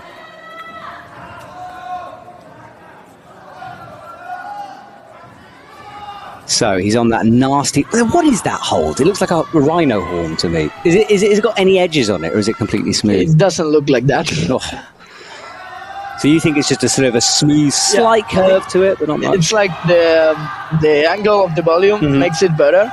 But it's just a wrap that did take it and try to don't move it. I saw a move in Bern where the athletes dynoed to a downward sloping pipe. That was crazy. Yeah, it was disgusting. I'd never want to do that. Oh, he's in a bit of trouble here, though, as Kim pushes off the ice barrel, falls away, and that's left him down in third with a score of 30. Suddenly seemed to get hard very quickly for him. Breathing heavily as he comes down here. Okay, so 5 athletes remaining for the men who have been falling early. 7 athletes remaining for the women. Had to do some counting there. Always risky. And this is Sun-Young Park for Korea, who is halfway through the really physical bottom section of the women's route. And 5 minutes 12-ish left on the clock. So lots of time to do this. Women have 7 minutes on the clock. Okay, so she makes a match now. And matches, I presume, like that are pretty tricky because you'll be very accurate with how you place the pick. Yeah, and it depends on the hole.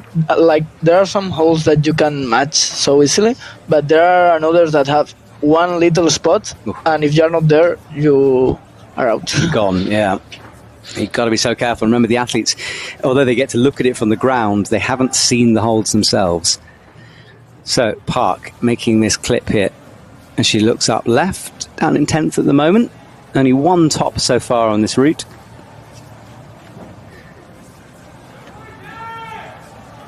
And next for the men, we've got Youngyeon Lee, who is underway on the right-hand side. So he's started climbing now.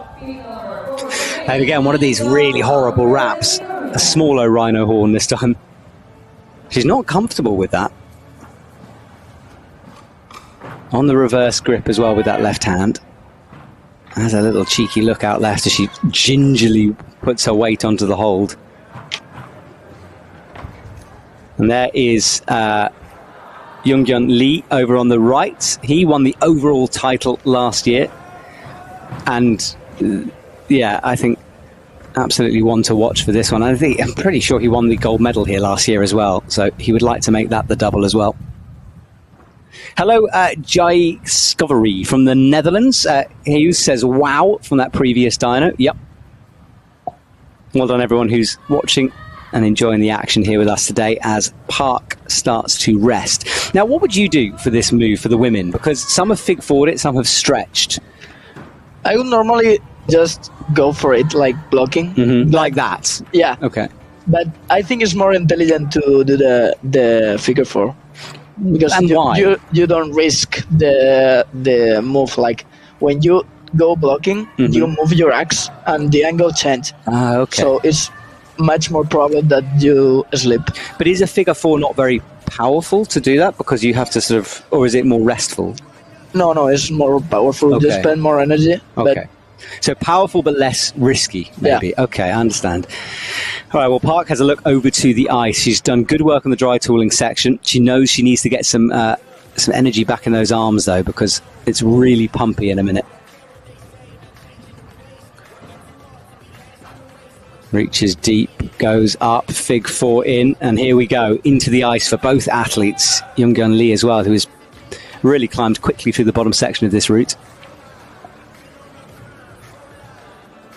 Makes the long clip in the middle, and this is the athletes climbing towards each other, converging into the middle of this wall.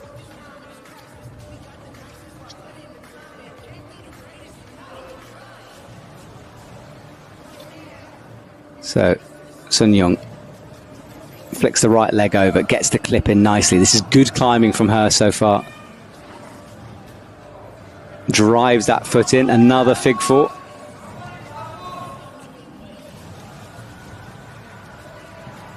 And keep an eye on Youngyeon as well, because he is about to enter this first really hard move where you've got to come up round the corner into what's kind of a wrap, maybe. And by the way, these sheets that are covering the wall, the big north face sheets, that's because the finals routes will finish up there, and we don't want to give too much away to the athletes. As you can see, that cloth billowing at the top. Are you excited to watch the finals later on? Yeah, for sure. Yeah. There's one Spanish guy that is now mathematically in. So. Oh, hang on a sec, because look at this from Park. She's hanging off with one arm, nearly lost it here. That will have cost her a lot of energy as she toe hooks around the side. Kind of hooks the quick draw. She's in some trouble here. Ah, she does fall eventually.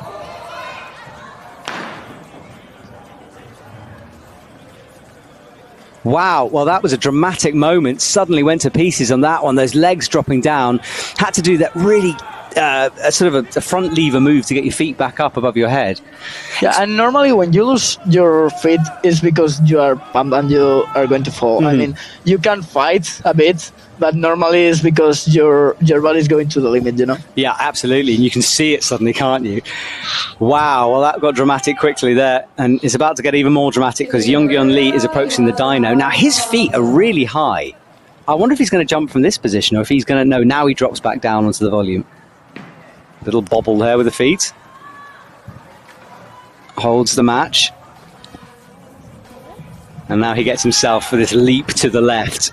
Flicks the head around the rope, looks over towards the ice barrel, trying to gauge the range. Can he do this? We know he's good at dynoing. Lands it. No, that's a surprise. Well, perhaps one of the favourites, maybe out of this competition. And dizzy as he comes down. Seeing how it's going, I think maybe some people that fall in the dyno will go to the finals. It's very tight, isn't it? I mean, we're going to have to see. The judges are going to make some decisions on that one. And there is the Korean team who are watching on. Wow. Well, YouTube, let's give you a shout out here. Terranova99 from Belgium to Javier. And he thinks you're an amazing all-round climber and a great commentator. So maybe a friend of yours there. Yeah, do let me know if you're enjoying the competition. What do you think of these routes so far, YouTube chat? I'm enjoying the men's dyno. I think the bottom half of the route is pretty straightforward, but the dyno bit is really exciting. And the women's, I'm surprised we haven't seen more tops on the women's. Only one so far. So I think a pretty tough one for the women at the moment. Yeah, it looks like the roof is so powerful for them, you know? Yeah. No, I agree. All right, well, a legend is on stage. Emir McSwiggan coming. Oh, no, she's not Emir yet. Sorry. So that's interesting. This is Vivian Labrielle. So not quite sure what's happened to Emir because she was meant to climb next. So we'll find out. I'm going to send some messages right now. So see if we can work it out. But yeah, Vivian is in.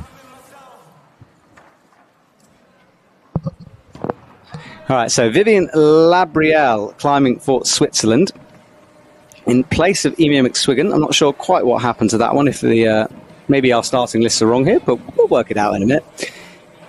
But Vivian Labrielle, meanwhile, will get underway down low into the first of the Stein pools. First time we've really seen some of these holds in detail. Interesting to see that women's route. And for the men, we have Jun Kyo Park underway.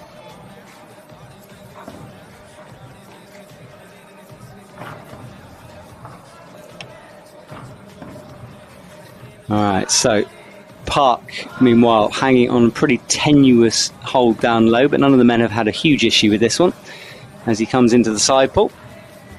Ollie on YouTube saying, hasn't watched that much ice climbing, but I really find this so neat. So yes, wall neat, yes, so he's enjoying it.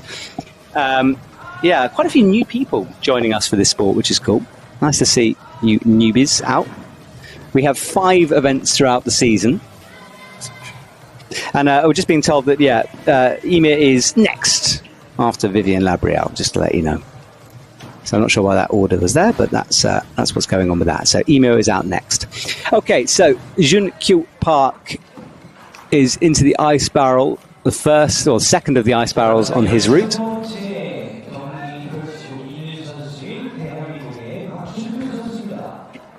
And Vivian with a massive foot pop on the left there, a big slip from her. Yeah, those feet skating away underneath it.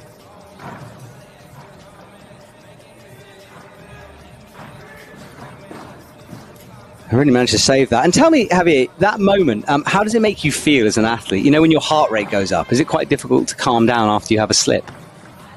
It depends. For me, it was so difficult, like long time ago. But now I have you develop some strategies to learn how to calm down, to be more quiet before going for a route. And that comes with experience for you, learning those methods to cope with it? Yeah, but you have to work on it. You know, if you just continue coming, you won't improve your mental skills. Interesting, because we talk. Just you have to think. Okay, I will try that. I will do that, and after some competitions, you'll learn how to deal with it. Yeah, because we talk a lot about physicality in ice climbing, but I think a lot of it, especially when you're at the top level, is mental as well. Yeah, for me, it's more mental than physical. I mean, obviously there is a physical component, but last year, for example, I didn't have my best year, but the change from last year to this one was so big without too much training. Ah, interesting. Like the difference was more that I worked on it and I tried to learn how to deal with it.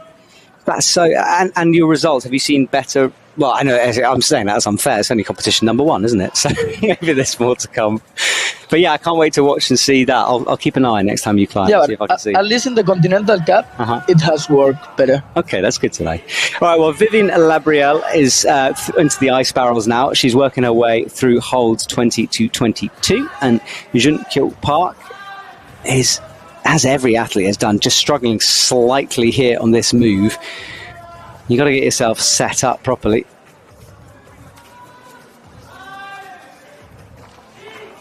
And now he's got his legs dangling, kicks into the sidewall.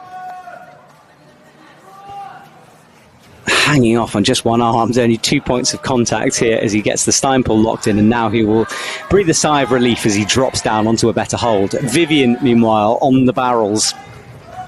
And everyone starts to look tired for the women at this point in the route.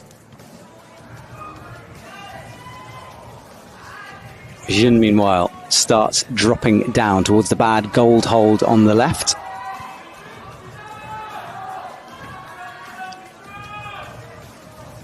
Gets it, matches, gets himself set, looks left. Here we go, dyno time, everyone. Hold your breaths.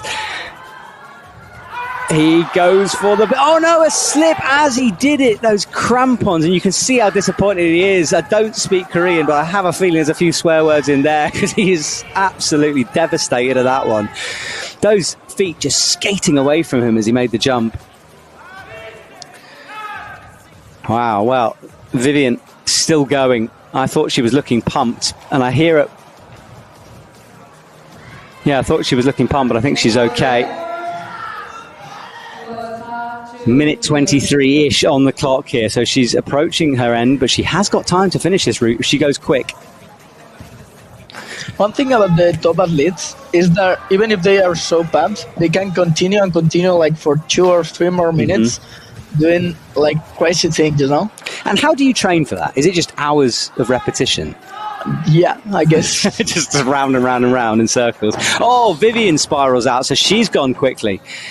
Back down to the ground. I think that should be enough for finals, though, because we are approaching what's going on. And I just wanted to just point out to everyone that we were talking about Annetta being sick earlier on in the competition and how ill she was. That means she has made finals, which is kind of crazy. She was out 4th, so she's in the finals. She's going to have to dig deep once more. And we know that Shin is definitely in. In fact, there's you can go onto the UIAA results. I'll have a little look myself here because I want to let you know what's going on. Let me just pull up my app here. Oh, which doesn't seem to work for me, but there we go. I'll have a little look. You can look at the live results as they go to find out what's going on.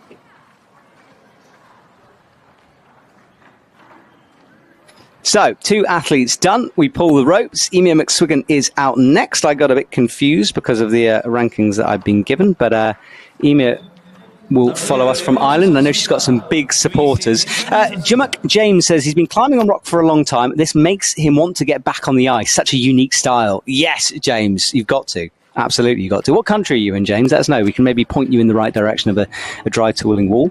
Maritz asks a good question. What is the difference between dry tooling and ice climbing?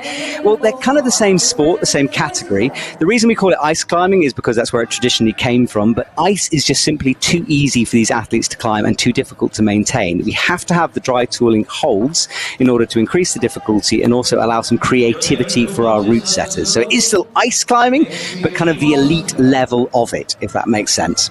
Okay, Benjamin Bossard. Javier, tell me a bit about Benjamin, because again, a very strong athlete. He's very strong, and mentally, for me, is one of the best in the competitions because he don't care about anything. More or less like Jonathan Brown. Like all the guys from Switzerland are the same. Like they don't care, they just focus, go for it, and whatever they do, like they do it well, you know. Okay, so he's very composed on the wall. So, and I mean, look, he's qualified in a strong position in 3rd. He should really make finals if he has a good semi-final. I'm expecting him to get in here, but anything can happen in ice climbing, can't it? Well, on the way, on the left is Emia. There she is, just wiggling that tool in. So this lady is so interesting. She's the athlete representative. She lived in Korea for years before moving back to Ireland in the last couple of years. So she's very used to these gyms. And she has these ice axes that I love talking about because she's designed them herself. This is the 2nd iteration of these axes. She designs them, someone else makes them, and she's got this triple handle that you can see there that not many athletes use. Do you use a triple handle or a double handle on yours? It's a triple handle, but much different from that. Like it's similar to the Krukonogi one that has 2 handle and then one that you can use but not to progress, just to change the hands. Okay, so it's not one you can pull down on so hard. Okay. Well, Benjamin Bossard has climbed super quick. We've got 4 minutes 30 on the clock left, so fast climbing from him. And then Emia, who didn't have the best competition in Korea last year. So it's a bit of revenge for her on a wall that she loves climbing on. I know she would dearly, in ideal circumstances, perhaps live in Korea, but the situations are different. Benjamin drops these legs. Oh, now he drops it down, managing to make some space. And James, by the way, is in Colorado area, so he's going to the UIAA Ice Festival. I think the Ice Coop in Boulder might be near you, James, if you want to hit those guys up. I'm not sure if Ice Coop people are listening. I think they are. Ice Coop people, let us know how to find you. Right, now Benjamin. With that right trouser leg rolled up, is that going to make it easier for the Fig Fours, do you think, the way he's got that trouser rolled, or is that just what's happened? I don't think so. Okay. Like, I thought it was a deliberate little bit of skin out there. Yes, you're right. I think it's just rolled up. Fair enough. Oh, this was a new tactic by the ice climbers.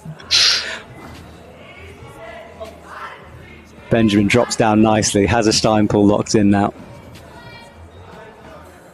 Now, Benjamin is very new school. He'll be used to jumps like this, so this should suit him, this big leap to the left.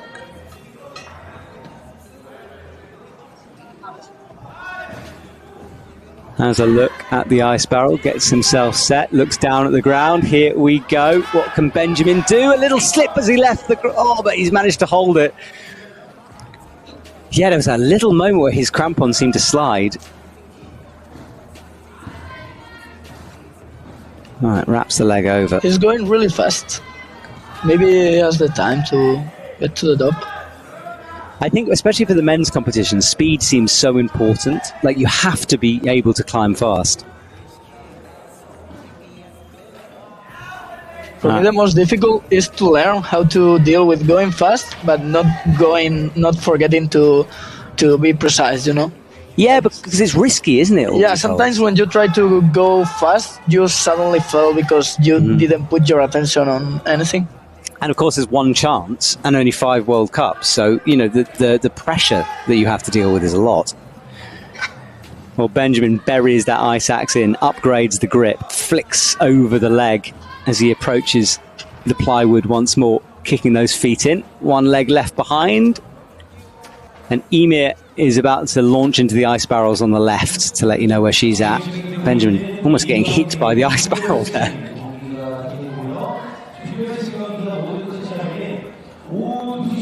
Okay, wraps the axe around, kicks these legs through, puts it over, rocks down onto it. Good work from Benjamin Bossard, and he's in second place. And do remember that Safdarian, he didn't top the route out. He was timed out 1 hole before the top. I know we were a bit confused at the beginning about that one, but yeah. Timed out just before the top for him. So there is still a potential first top here. Javier, do you think the moves get harder up on the head wall? Yeah, for sure. Like, those moves in the end are so powerful, and you have to be really, really strong. All right, so technical, powerful moves. Has Benjamin got anything left in the tank here as he reaches around the corner, kicks the left leg in? This is confident climbing from this man. He's been coming for a long time. People have had his name on their lips for a while. Last clip in. From here on, it's just pure climbing from Benjamin Bossard. About 30 seconds left on the clock as well.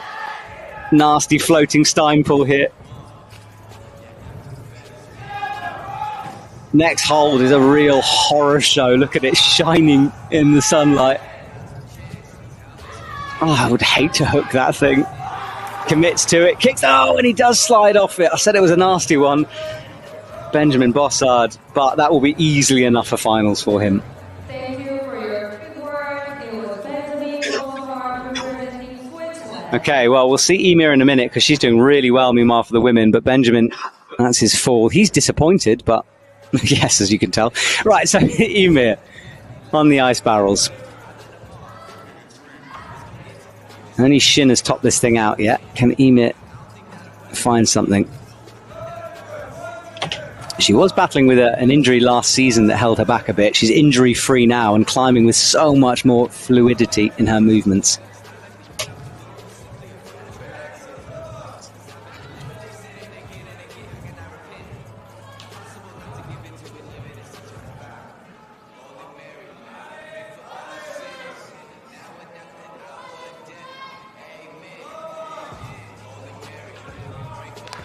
So Emir into Fig 4s now, into the ice barrel, and she's now onto the plywood. This is great work from her. I think this will move her into second place if she can get the next couple of moves.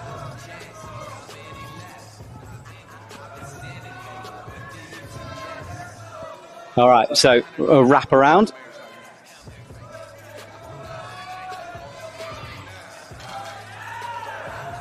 Oh, huge wild swing for Emir on that hold, and it's still stuck, buried into that Steinpull above her head. That is it's such a weird thing to see. But Emir goes down. She gets caught by the belay. It's a really big swing. That quick draw clipped way, way back. And breathing hard here from Emir, but that will be enough for finals. She's trying to look for some confirmation. We know she's in. Wow, what a climb from Emir. That was cool there. Hello to Melody Sarah, by the way, on the YouTube chat. Says, yay, Ice Coop, definitely come and see us. So Melody, I presume, is an Ice Coop regular. So Emir's ice axe, you can just see it here. Let's watch a replay of this because it happened so fast. She just lost the feet. A Stein was in well, but the feet popped and slid around.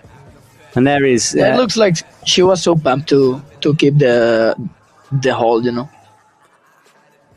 All right, so the second to last man comes out. Virgil Devin. Now, he is a big, strong climber, isn't he?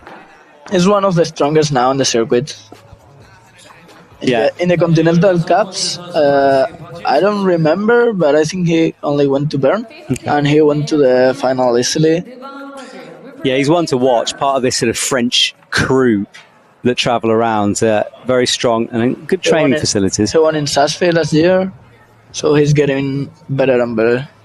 Yeah, it was great when he won. I think a bit of a surprise that he won, perhaps, but it just shows how much quality he has got, how much potential, maybe I should say, he's got.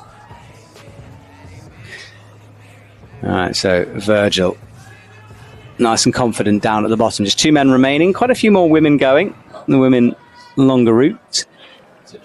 John says, "How ice climbers ever worried about ice axes falling on them? Do you worry about ice axes hitting you?" Not really. I mean, you have the helmet, so if they hit you, they won't do you too much. You know, you won't get hurt.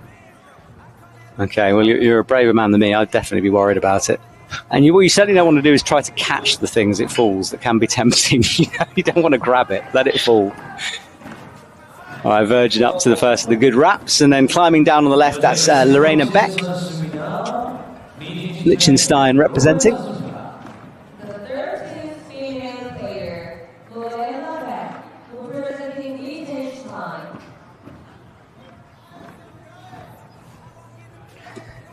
Okay, so Virgin onto the ice barrels here. Reaches up. And here we go. Flicks the legs over.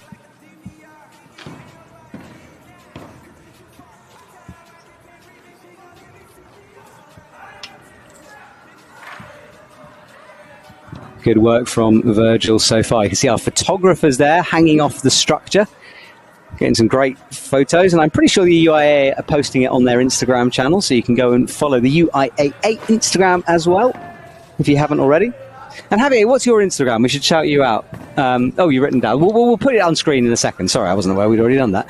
So please go and follow and support our athletes who are in the commentary box, because they're giving up our time, and really nice to see. There we go, up on screen. So thank you. So that's Javier's Instagram there. Okay, so both athletes in shots. Lorena Beck down on the bottom left. Virgil. No problem so far for Virgil. He looks good. He's going a bit slow to be him, but... Yeah, that's a good point, actually. So 3 minutes 30 and a long way to go. I think for the men, this next section with the ice barrels seems to take quite a long time to get through. But I think for Virgil, it won't be a problem. He's used to do that type of moves, you know. Yeah, he had to really unwind there, drop those legs down. Now he's kicked it in, and this Steinpull, as you can see from that angle, is a good one for these athletes. So as you can see, he'll shake out there for a moment. Got to commit to some pretty tenuous holds after it. He wants a finger in that hold. We've only seen one other athlete do it. Good bit of finger work there, but the pick was much better, I think. All right, looks left into the ice barrel. And I think he's looking to do this statically. Wow, the only athlete to try this. Let's find out if it will work. No, it doesn't work. He was so stretched out in that position. And yeah, and he changed the angle of the axe, so that's an easy fall. Yeah, because I have a feeling he sort of saw that in the moment. Like he would have, when he read the route, he'll have thought it was a dyno, but maybe changed his mind when he was up there. I'm not sure about that, because I was in isolation before with a Spanish guy, and the French team told us that they would do it like that. Oh, that's interesting. So they planned it. Yeah. Ah, okay. Maybe Tristan changed his mind, but I think they planned that before. So with Luna, who's out next for the French team, we might see another beat her like that. That will be very interesting. That's good insider knowledge, Javier. Nice one. Nice spy in the camps. I like this. I like having spies out there for me. It's good. All right, we're watching Lorena Beck here as she approaches the ice barrel section, easy through the bottom half of the route. Makes the clips. Lorena Beck is another very experienced member of our ice climbing crew. I'd certainly put her name down for a potential finals place. You can see Shin, the only athlete to top, and Lorena down in 19th, so a lot of climbing to go for her. And about 3 minutes left on the clock, which is in touch with the others.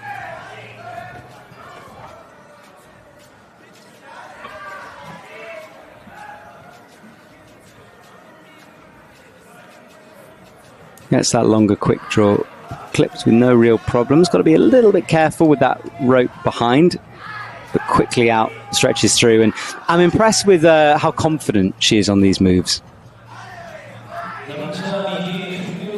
No hesitating, just committing to the sequences.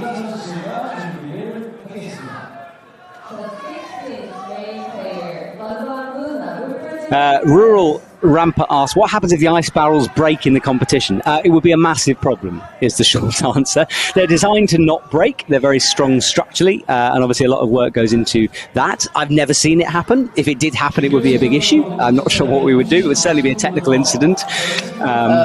I'm not sure about that. Have you seen it happen? No, I never see it happen. Okay. But in the rules, it's written that if the ice breaks, it's your fault. I mean, really? So if the ice barrel breaks in half, wow, okay, fair enough. Well, I've been told. Well, there you go. You got to deal with it. Would they be replaced by a new one? I guess so. Like a hold would be replaced. Yeah, I think they have spare ice barrels stored away somewhere. Oh, now this is a long clip back above her head for Lorraine Beck here. Has Lorraine just... That's smart. So she knocks it with the tool to keep it swinging. That means she can grab it. Does it again, just in touch, and she worked out that problem well. Fiddles it in. Well done, Lorena Beck there.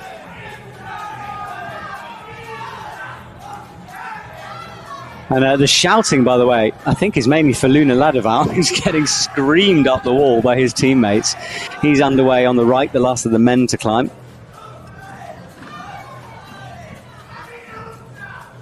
This is good for Lorena. She's already into 5th, so she's into finals. Gets the wrap in, drops the legs down, uses the ice barrel, kicks up. Great work from her. And there you can see Luna Ladevant on the right-hand side, qualified in the top spot for this semi-final. Has won multiple competitions before and is a bit of a celebrity on the circuit. Is Luna Ladevant and his brother Tristan. This is the hard move. We've seen some big falls here. Lorena commits to the sequence, works the feet over, holds the swing. Oh, nearly holds the swing. She'll want to get this clip in pretty soon. It's a big old fall if you can't. And I think she's pumped it. Oh, she's not. Oh, goodness me, this is terrifying. I think she's still in the realms of safety here, but she really wants to get this next clip in. And I think she's gone a bit too far past it. I'm not sure if she's going to be able to reach this. Maybe she can reach it with the axe, but I don't think so, you know. Or maybe... Oh, no, it's so far. My heart is in my mouth watching this. This is a real big one, yeah. She looks left and then no, swings. And that is the big pendulum I was talking about. Nice and safe. Good setting from the setters. Making sure there's nothing to hit on the way down. Woo, I was getting nervous for her. I've got some sweaty fingers. So Lorena Beck is down. Okay, so Luna Ladevant. We get to concentrate on him. Final male athlete out and about tonight. Tonight? This morning. I forgot what time of day it is. We've been speaking for so long. It's going out to 10:30, by the way, in South Korea here in the morning. How's the jet lag this year, Javier? You all right with it? Yeah, this year was much better. Okay. We came like 3 days before the competition and... Oh, that's better. All right, so Luna... Oh, no! Luna bobbles off that hold. So, one of the favourites is out of the finals. Luna will not progress. He's down in 13th. He shrugs over to the French crowd. And he's out, yeah. And he can't believe that.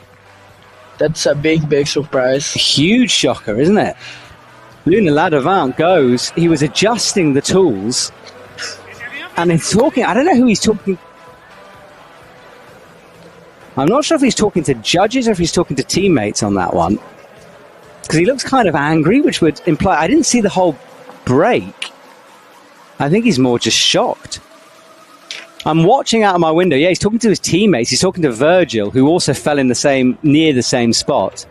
Yeah, so no incidences in terms of technical stuff. That was a pure slip from Luna Ladevant. Wow, some drama at the very end there. Okay, Marianne van der Stier is out from the Netherlands. She's been featured heavily on our On Thin Ice documentary, which is a 5-part series that the team did here last season.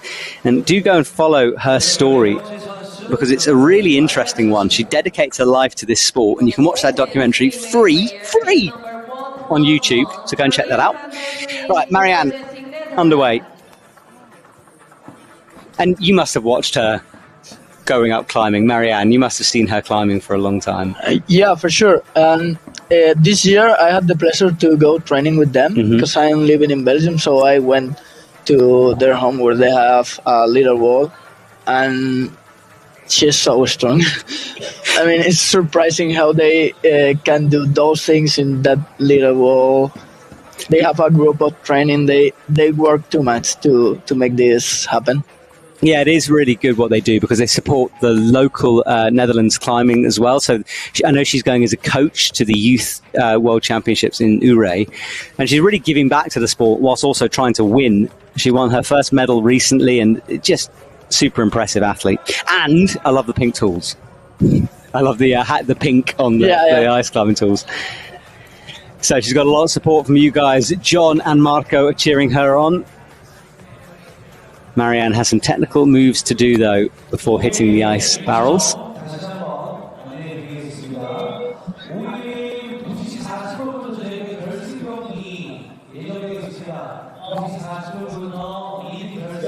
So the men's route, remember, is done.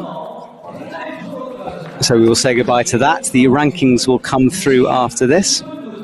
And our top 8 at the moment: Wunshen Shin, Lorena Beck, Ema McSwingen, Aneta Luzhetska in 4th, Vivian Labriel 5th, Olga Kosek 6th, Haruko in 7th, and then Shabnam in 8th. And there are 3 athletes to go. So Shabnam in a little bit of the danger zone, sitting in 8th spot at the moment.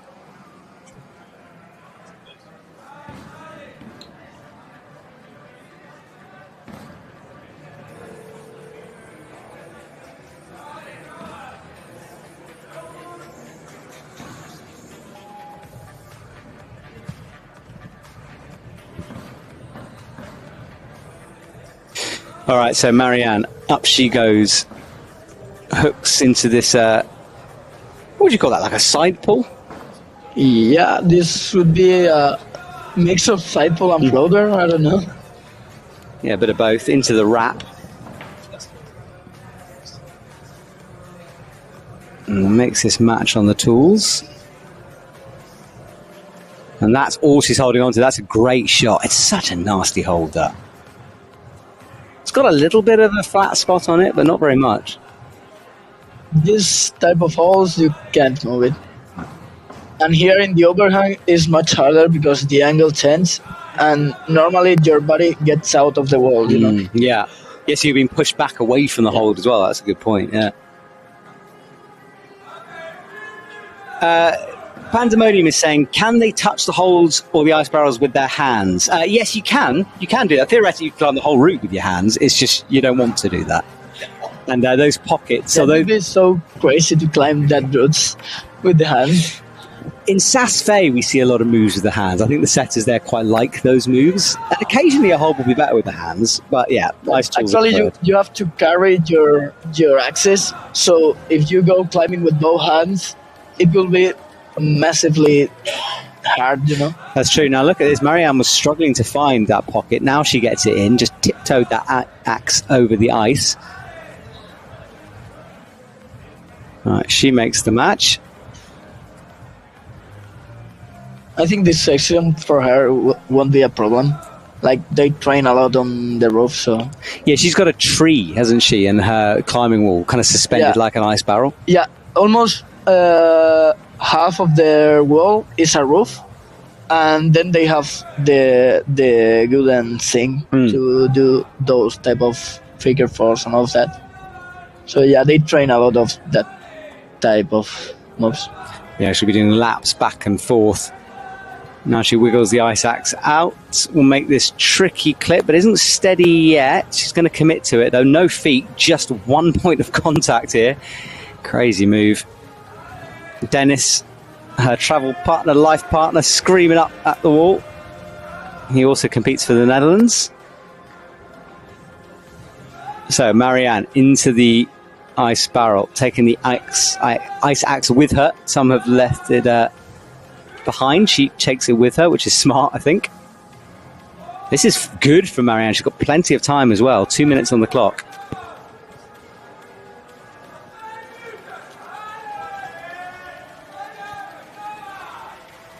Right, plywood ahead of her here. She's done really well to move so smoothly through these barrels. And you can hear Dennis in the background screaming up at her, full support. She looks down towards the ice barrel, decides on a high heel hook on the ice barrel. Wow. And remember, there's no spurs on the back of these crampons. There used to be, there aren't anymore. So it's just rubber on ice, not very nice. You can see a zoomed in shot of those specialist boots there. This is a power move though, and she's got plenty of power, but can she hold the swing? Drops into it. Good work from Marianne. And a minute left. We could see our second top here. We might see a second one. Yeah. She looks so strong now.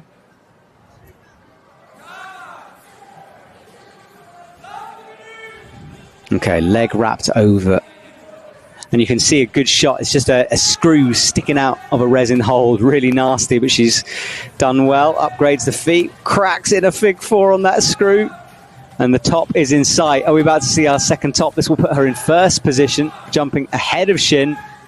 And I think that's going to be it for Marianne as she reaches up, gets the clip in, needs to wiggle it through, needs to make that match, does. And that's our second top, and that puts her in the top spot position. That looked easy. What was the problem, she thinks?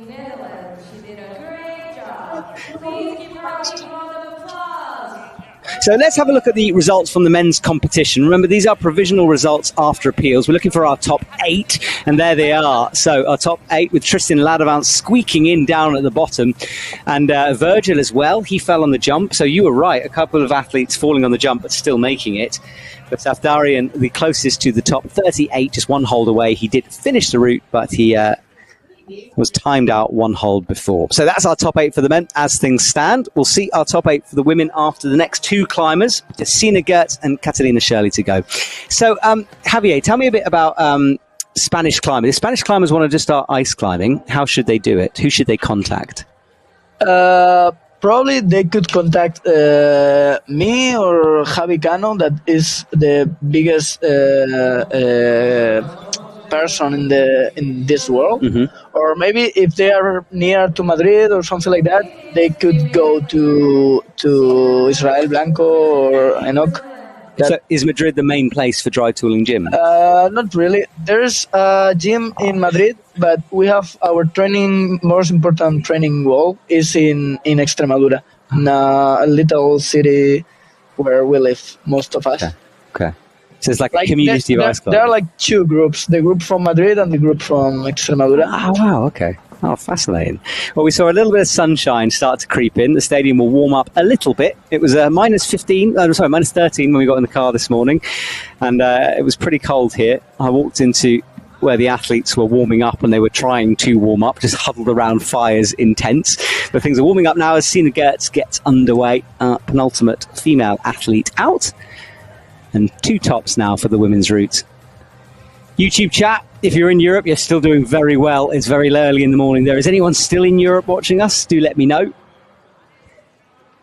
They win a prize that the UIAA will send to you. Just contact them, ask for the prize. It's a very good one, I hear. All right, so Sina Gertz from Switzerland is another one to watch here. Really strong, very powerful athlete. Yeah, the guys and girls from Switzerland are always so powerful because they have their gym there, the Sassfi gym, and I don't know how many times they train there, but it's obvious that if you have this at home, you can train much more than the others. Yeah, you're talking about the World Cup wall, right? That we get to go to next week. That's the next World Cup, and yeah, it goes through the middle of a car park. It's so cool. Alaskan Donut, great name, says this is awesome. It is awesome, isn't it? I agree. Pandemonium is still watching. It's kind of late in the evening. Pandemonium, you've done very well. You can sleep. Actually, you can't sleep. It's finals later on. The finals comes up in 3 hours-ish from when we finish. So Pandemonium, you can have a nap, but come back and join us. Sina Gertz, lovely shot here. Now that is such a nasty hold, and she's figure fouring off that side pool. I'm not sure if it's metal or resin, but whatever it is, it's not very nice. Where do you buy holds to practice on as ice climbers? Actually, we buy most of them in the comps. Like you meet people that sell them and you buy them, but you also can buy them by internet. Okay. And I suppose coming to different countries, because the holds are modified, aren't they? Like there aren't standard holds. Setters can change them if they want. Yeah. There's not. They want to change it, but it's not done yet. Like they want to do like a place where you can check which holds can be in the World Cup. Yeah. Like it's in the IFC. Yes. Yeah. There's a catalogue there. Yeah. Yeah. But now there's nothing. They can put whatever they want. Yes, which is, it has its pluses and minuses, like that. So people from the Netherlands are still watching. Marco, Ireland is still watching. Fantastic. Well done, Europeans. Sina Gertz made quick work of that figure four to make the tenuous move up to the small hold, gets in the high clip, and she's got an ice barrel to come. Looks left, looks right, buries the axe, and moves those feet through nicely.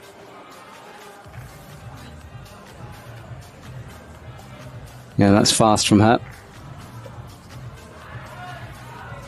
Yeah, the lead final is starting at 3 o'clock Korean time, and we are going to finish this semi-final round about 12 o'clock. So yeah, about 3 hours, 3.5 hours to reset if you're watching.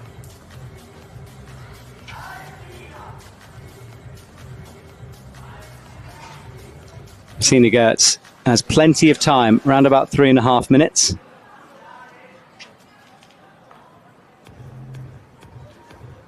And shaking out hard here. Suddenly slowing down just a little bit. Yeah, it looks like she's getting pumped. But, I mean, it's normal in those big ropes. Yeah, it's completely horizontal through here.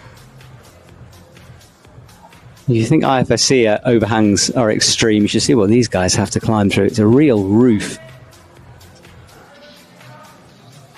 And although she's looking pumped, she's still making progress. This is this tricky clip. We saw Marianne just hanging off just the tools. Vivian manages to get a left pick in.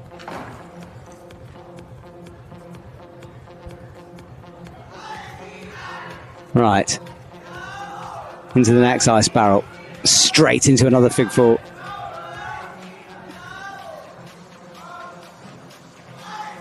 That move was a bit risky because she skipped one barrel, and maybe you can leave your axe in the other barrel, you know? Yeah, it's true. A long move. It was a big stretch. Well, yeah, you're right. She did skip an entire barrel there on the back. But it's worked for Sina Gertz. You can see the ice barrel she didn't use by her left foot there.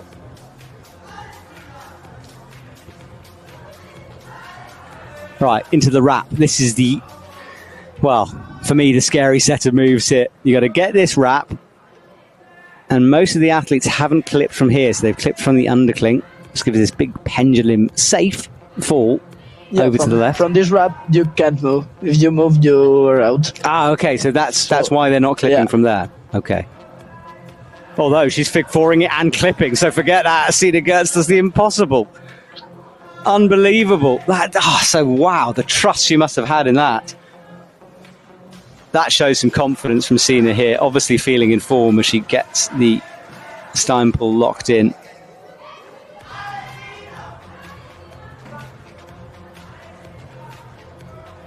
Okay, so I think we might be approaching another top here as well. Marianne did it, Shin did it.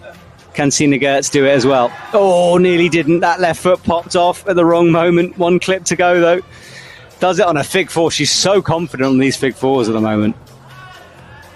Into the final jug though. Should be pretty smooth sailing from here. Ice axe in the mouth. Makes the clip. Makes the tap. Good work. That's another top. So Sina Gertz got it done with ease there, leaving us just one final athlete to climb. Catalina Shirley will be up next. And a big smile from Sina's face. Pandemonium says they haven't watched ice climbing since Petra Klinger retired, but the Swiss team seems strong again. Yes, I talked to Petra about whether she would come back, and I think it would just require so much training for her that I think she might be a bit over comp climbing training at the moment. You never know. It'd be great to have her.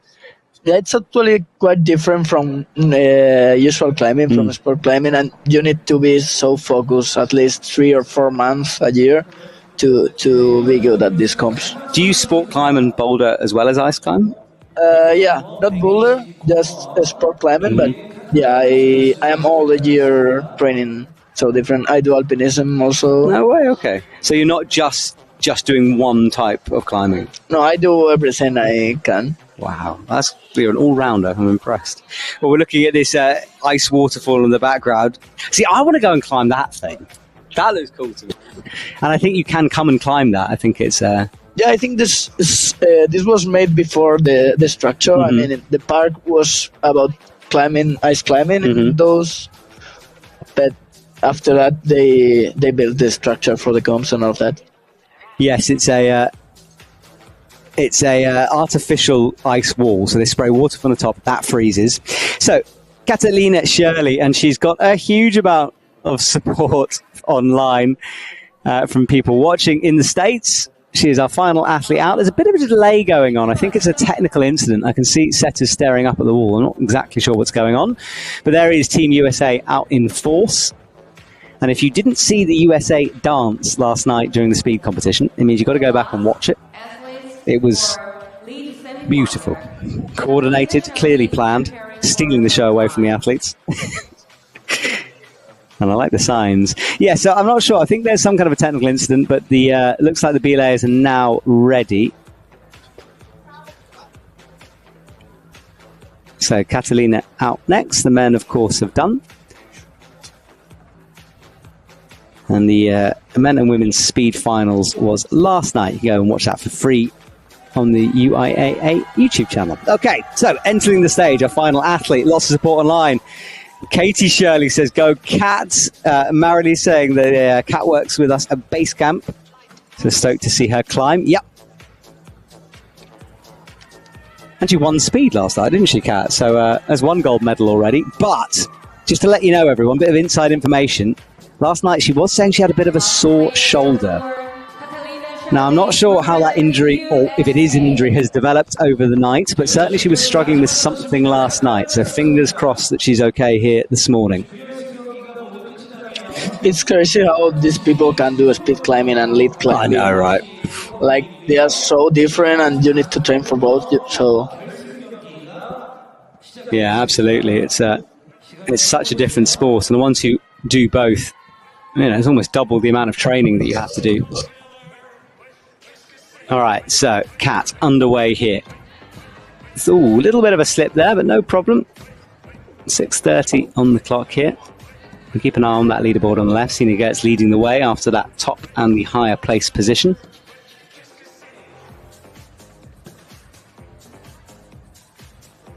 And you can, I don't know what you think, Javier, but I can tell if an athlete's looking good by the way they're moving. Sometimes you look quite stiff, and sometimes you don't. Yeah, when you are nervous or you don't know exactly how to climb a route, you look so different than, like, for example, Luna Dadevan. He looks so confident, he goes fast.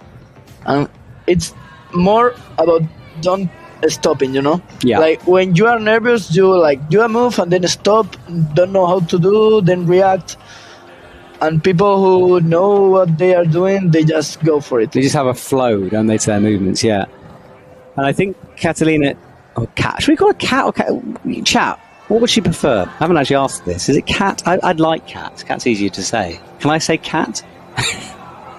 We'll call Cat until I'm told not to. But yeah, Cat's kind of got that flow at the moment. She's looking confident on the moves, committing to everything. Not sort of, sometimes you check and check again. She's not doing that. She's just, confident on her tools at the moment. But some tricky moves on those ice barrels to come. Very pumpy moves. Just making sure she's dropping those arms down to get rid of a bit of pump before this big move.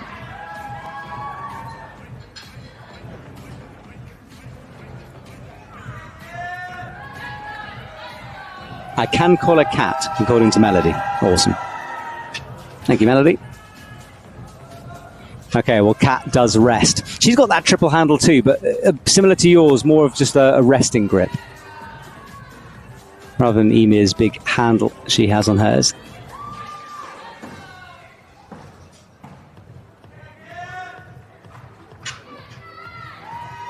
So into the ice barrels for Cat. A little bit of trouble with this clip, but gets it in eventually. And now, good holds if you can find them to come. Gets the right axe in. Legs over. Can she keep this confidence that she clearly had on the bottom of the route through this ice barrel section?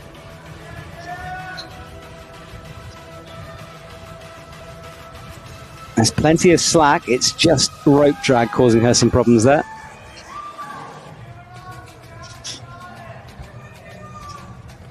The tunes ramp up a bit as that Cat moves through the first of the ice barrels into the second now. These sausages up on the wall.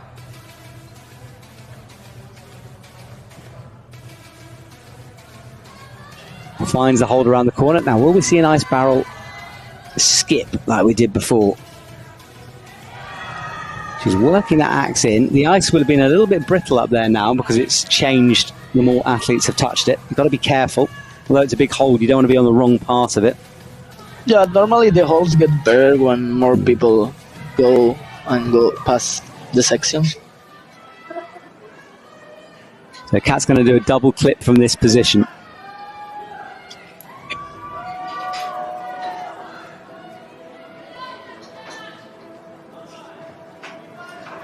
Looks over to the right.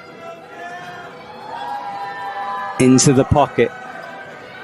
Legs over. Wiggles the ice axe free. Has a little look around the corner as she rotates in now.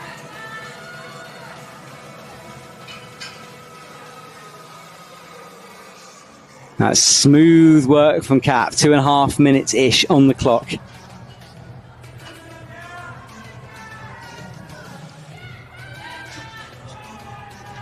So just plywood to come here. There's some pretty tricky moves.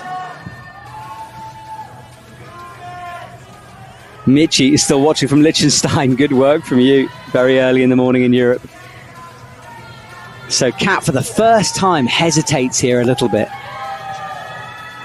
And we saw Sina clip on a fig four on this disgusting wrap. But she has gone so fast. She has. Oh no, foot slip, pops goes! But she's up in sixth, so it should be final. She looks around for some kind of a confirmation of that. But we know it's enough for Cat in provisional 6.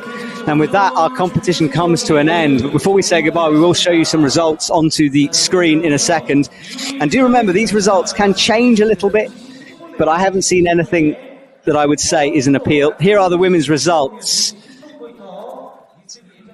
In reverse order, so Catalina Shirley down at the bottom. And this is our...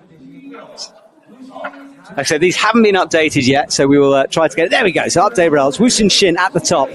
Sina Gertz after that. Marianne, Lorena, Emir, Catalina, Annetta, and Vivian are our top 8 athletes. They will climb again this evening.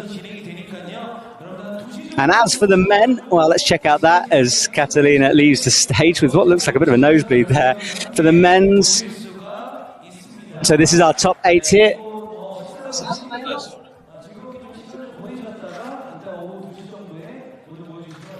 So this is our top 8 there. Mohamed Safradan leading the way in first. Benjamin Jorge Minchol Kim, Jonathan Brown, Virgil Devon, Jungan Lee, and Tristan Ladenvalt make up our top 8. So they will be back.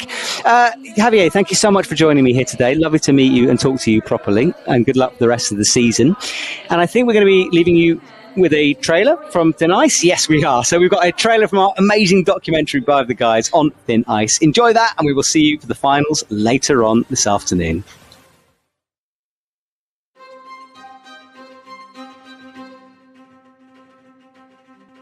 The sport of competitive ice climbing, fundamentally, is sport climbing with deadly weapons. I don't know, there's something about it that makes us keep coming back. It's a sport. Sport's brutal. The whole point in sport is that someone wins and someone loses. Oh, she's in real trouble here. Look at the effort on her face. Shaking. Hits it and misses. If you can win the lottery and how lucky you can be to win the lottery, I had exactly the opposite this week. That's going to be gold. What a moment. Again, using it a shot. Oh my goodness. I should. No! My fingers weren't crossed hard enough. I had my very, very first podium place on the World Cup.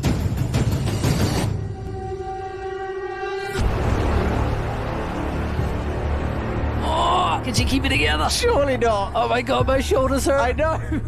This could be a top. It should be a top. Yeah. And it's going to be. It's the first stop of the evening. Marianne, I'd love to see her win a World Cup. She's got to at some point.